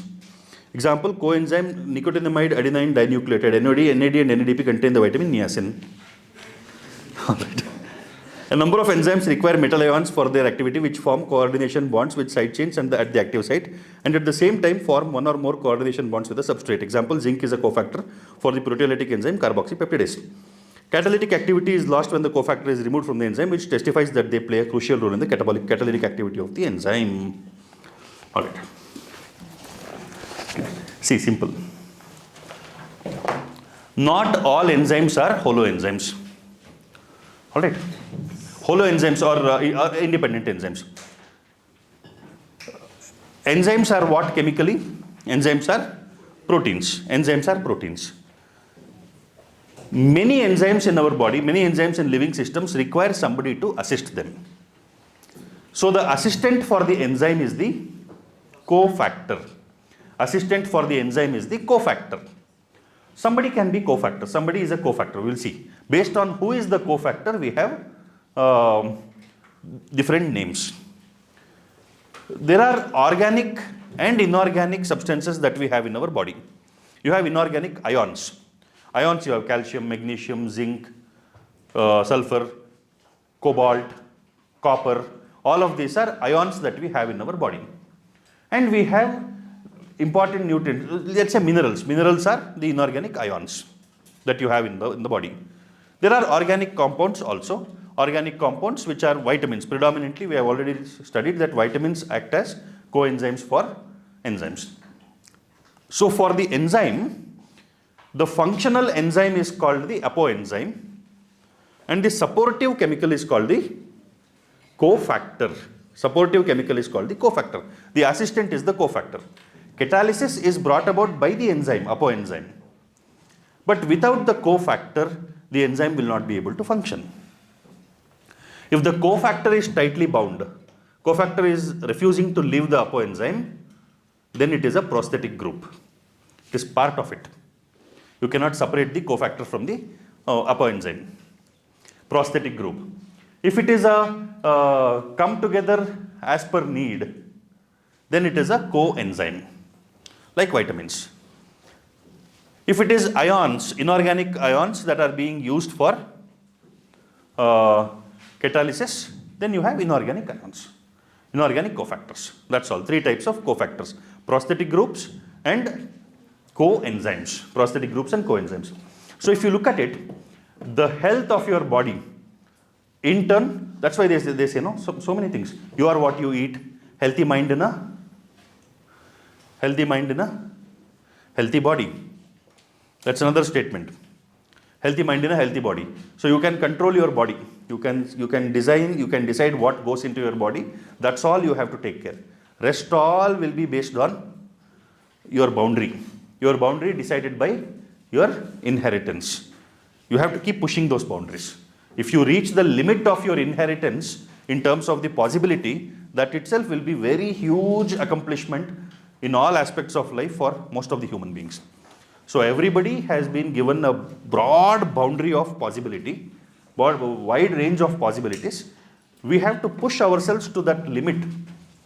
Beyond that, we'll see. But if we are able to reach the limit of our endowment is what we get as inheritance. That itself is great. Alright. So proteins are the enzymes which will ensure that your body functions optimally.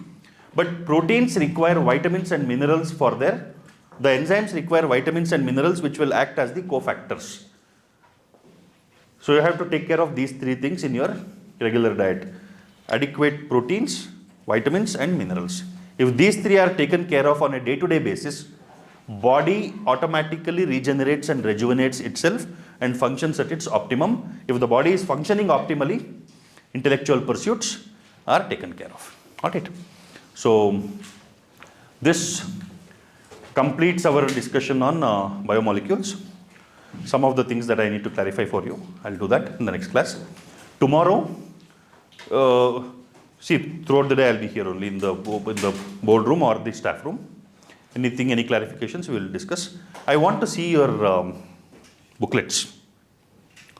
You prepare for your test, but share your, what do we call that I've given you? The self-assessment record that you have, the test course record that you have, share that. You can place it here. All right. When you have it, you place it here, and I'll look at it and keep it back. You take yours only. Don't take out your anger or hatred against anybody by taking out their records. Okay. I have a cousin. She had a problem with my sister. So she would throw her notes on the attic, school notes. After exams, we find that. So don't do all such things. It's bad. All right. Okay. Show it to me. I want to just see how things are moving. All right. All the best for tomorrow's test. We will have classes in the evening after the test. Both the sessions, 6:45 to 8:30 and 9:30 to 10:45. Both the sessions, and tomorrow we will do ecology.